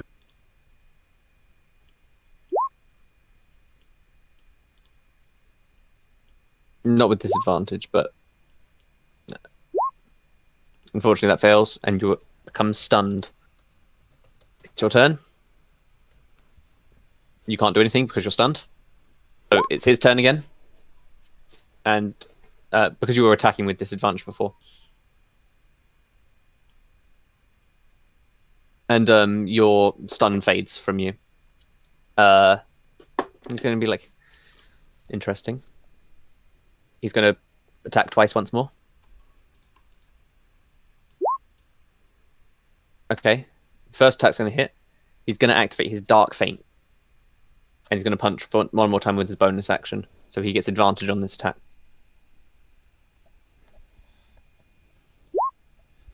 That's going to hit, and you're going to take some bonus damage. 2 points. And you see this dark necrotic energy curl around his fist. And you're going to take 48 necrotic damage.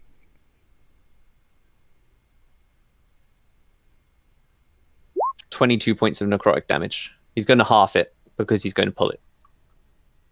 But you get the sense that if this hit you with its full force, it would have been very painful.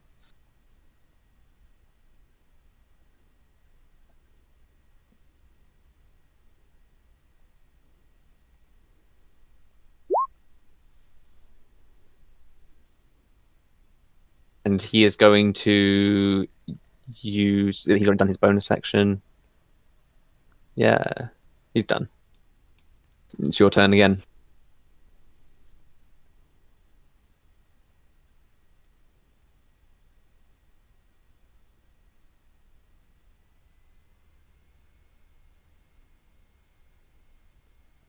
You don't need to roll the fire damage again because the fire damage is already added to your attacks. But both of those are going to miss. You take out 2 more of his shadowy clones. He's just left with 1 shadowy clone. He's going to pass his turn. Just waiting. And your turn again.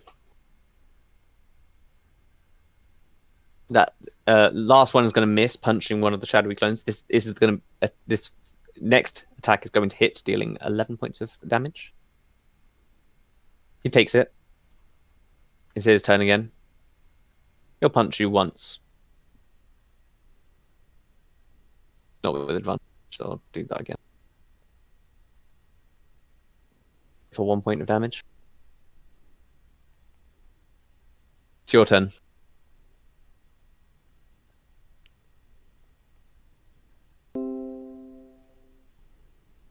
Both of those are going to hit. He takes 15 points of damage in total.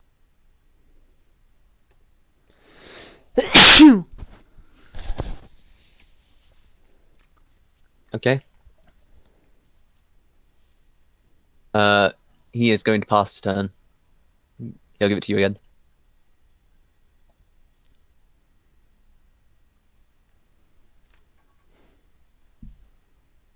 Both are going to miss. Oh no, the second one does hit because his AC is lower now. It takes 9 points of damage. His turn. He'll punch you once. 1 point.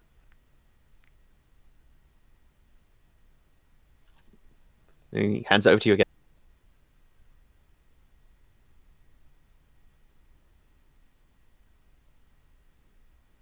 Not gonna hit. Not gonna hit. He says, "You're good. You have potential." And you watch as the shadows envelop his form, and he becomes completely invisible.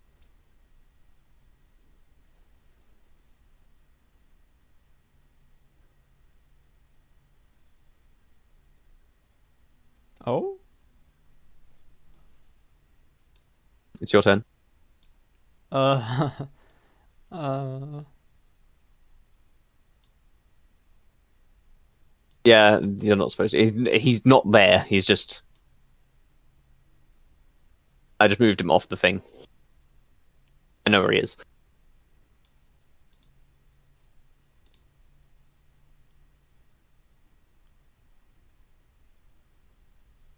You can try and focus your hearing to see if you can hear his footsteps. Okay, give me a perception check with disadvantage.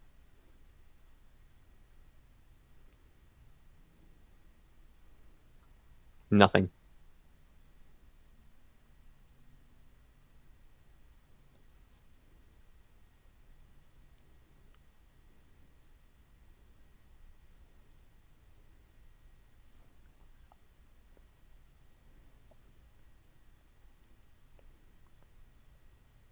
Okay. You feel a punch from behind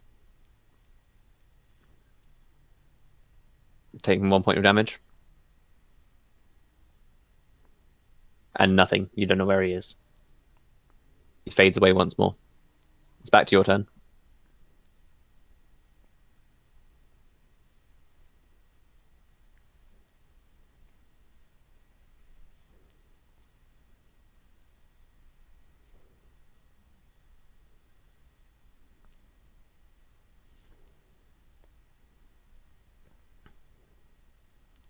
You have no idea where he is.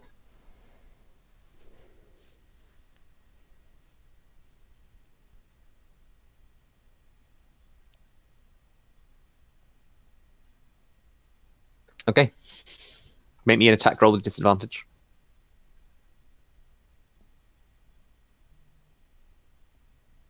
Miss.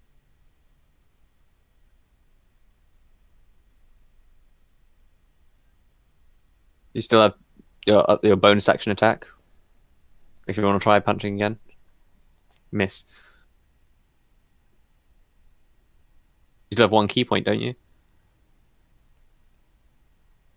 You should only have 1 because you did a flurry of blows before and you activated your fire stance, right? So you have 1 left, I think.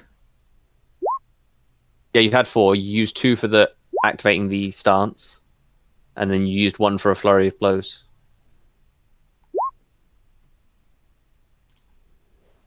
Yeah, 2 to activate the stance.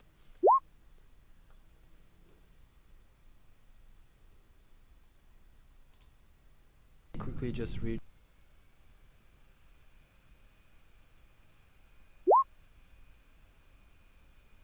Okay. You see him revealed before you, to your left. Lucky guess. He comes out to you and throws a fist towards your face, but stops it just before your head. And he says, "I think we're finished." And he moves his fist down. The shadows have completely faded from his body.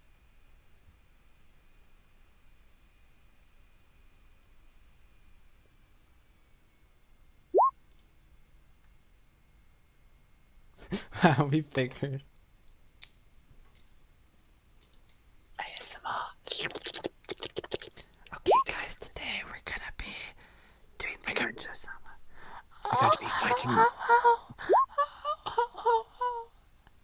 today we're going to be fighting a tentacled mimic in D&D. I mean, you weren't typing at all, so we were like, yeah, she probably fell asleep because she mentioned she was sleepy. That is the end of initiative.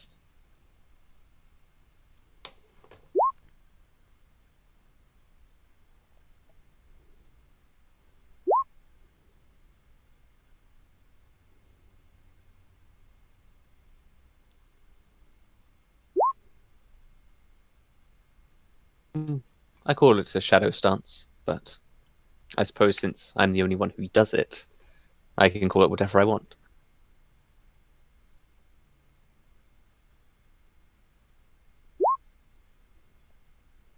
No, it simply means to truly become a master of this style of fighting, you have to be a little bit creative and see where you draw your own strength.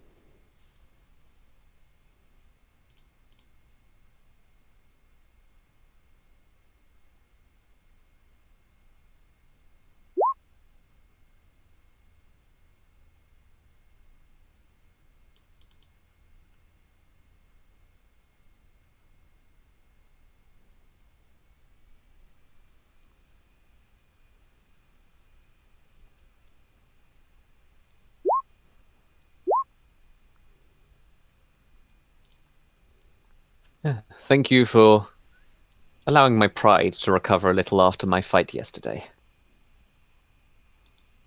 And he bows too.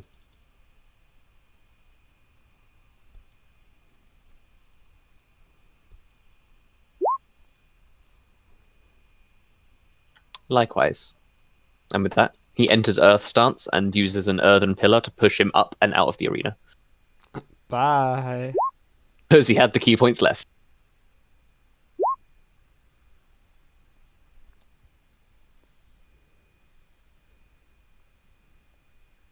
And that's probably a good place to end it. In about 10 hours, you've got to go fight more people. Maybe sneak into a place when you're very low on health.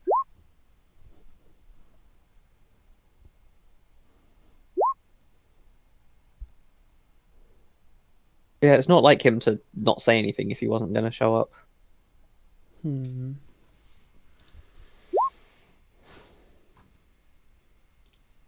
Maybe.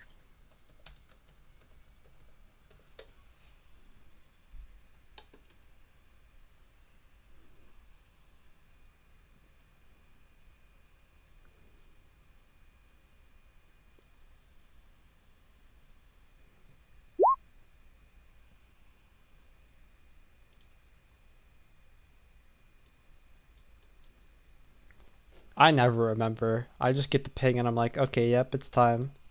It's time, boys. It's time, boys. Yeah, what do you think? I know these last couple of sessions have been a bit meh because people had to go do stuff.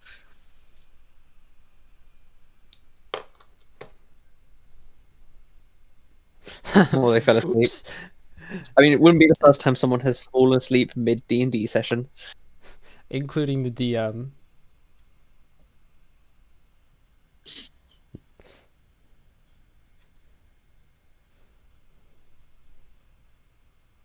Who's fallen asleep? We've had Lime, we've had you, we've had everyone in this call except for me, basically.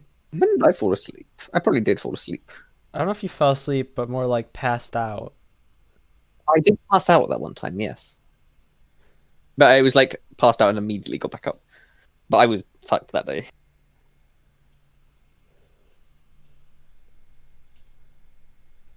That's a creepy thing to say.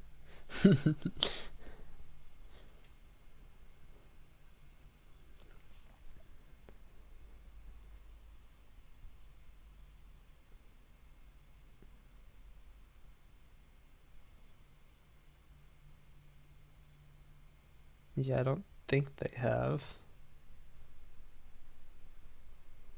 Yeah, next week we'll be infiltrating a dragon nightclub Hot? and stealing some scrolls. Also hot. And bathing with a frog. Oh.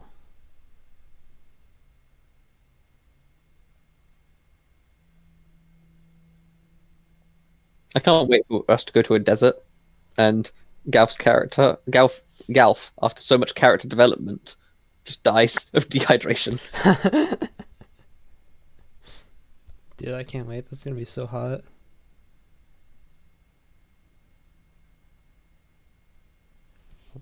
What does Asher make of the lesson about this guy inventing his own stance?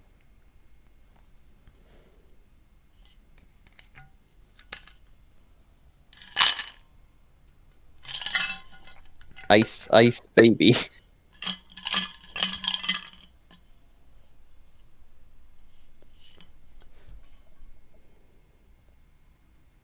I was also surprised that, to be honest, I was also surprised that the barbarian beat Adrian in a fight, but I'm pretty sure it's because I was a bit stupid and for some reason picked Earth Stance against her, when if I picked Water Stance or Shadow Stance, it would have been way better. Also, I didn't realize just how much damage she would do, because she's a half-orc barbarian, so she gets, like, triple damage on crits.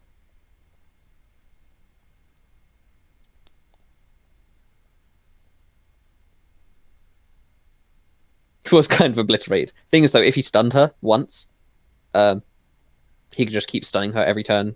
Punch, punch, punch, stun, punch. I was just trying to show off his abilities a bit more.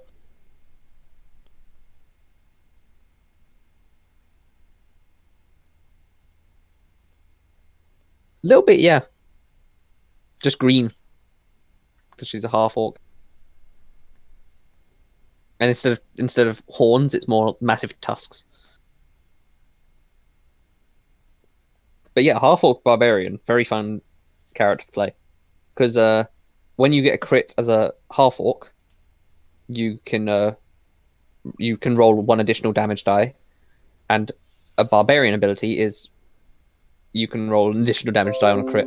So you're rolling 2 additional damage dice on a crit. You also got something called Relentless Endurance, where if you drop to 0 hit points while you're raging, you can make a con saving throw, and you drop to 1 HP instead.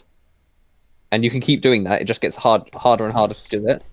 And the half-orcs get an ability that's the same thing. When they drop to 0, they automatically go up to 1 HP. So you basically become this unkillable, just death machine.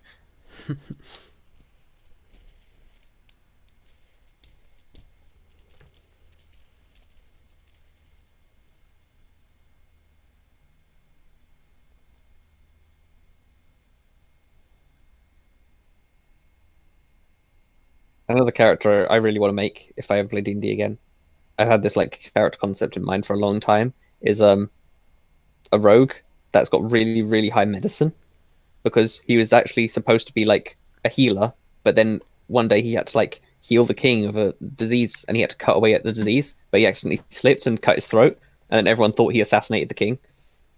And then he's got this like reputation as this really bad assassin, when actually he's just like a healer who made a mistake. Now he has to live a life of crime.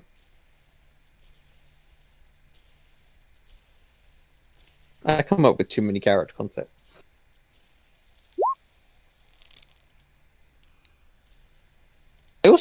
Another character I did, you just reminded me when you said he lives in a box, is a gnome. It only works if you've got 2 people playing together, though. Is someone plays as like a big Goliath or an orc or something like that as a barbarian, or any kind of melee fighter really, and you play as a backpack gnome. You're a gnome that lives in their backpack, and you can just cast spells.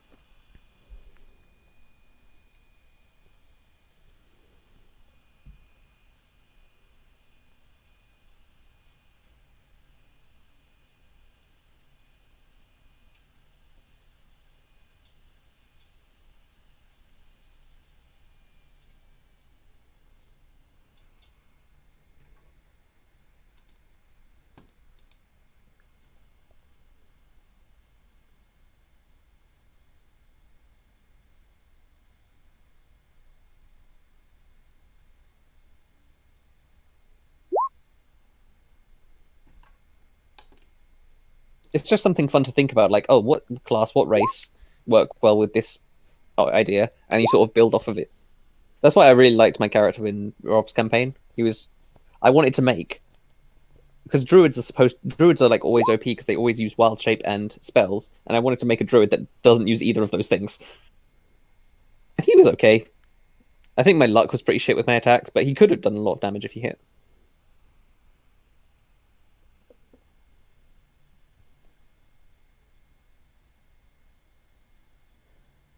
Pepper?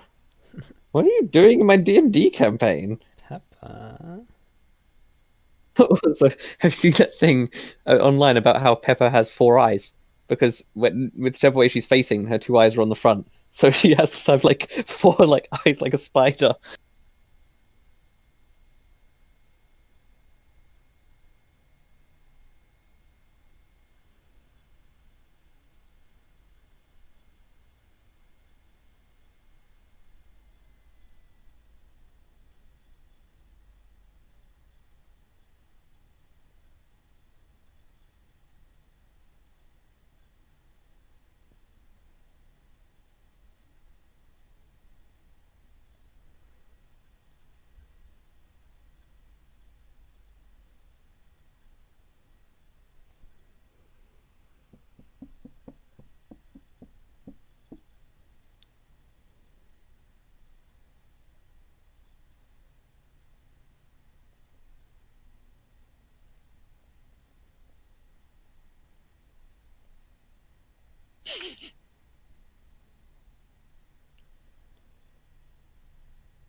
So yeah, D&D was good-ish.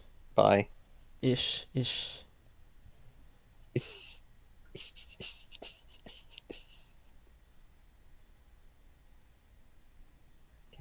Okay, guys, love you. Bye. Okay. Whoop that bit up. Okay, bye. All right, guys. Thanks for watching this episode of D&D. Make sure to smash that like button, hit that subscribe button, ring the notification bell so you can be alerted about all our great content. And I will see you all next time. Bye.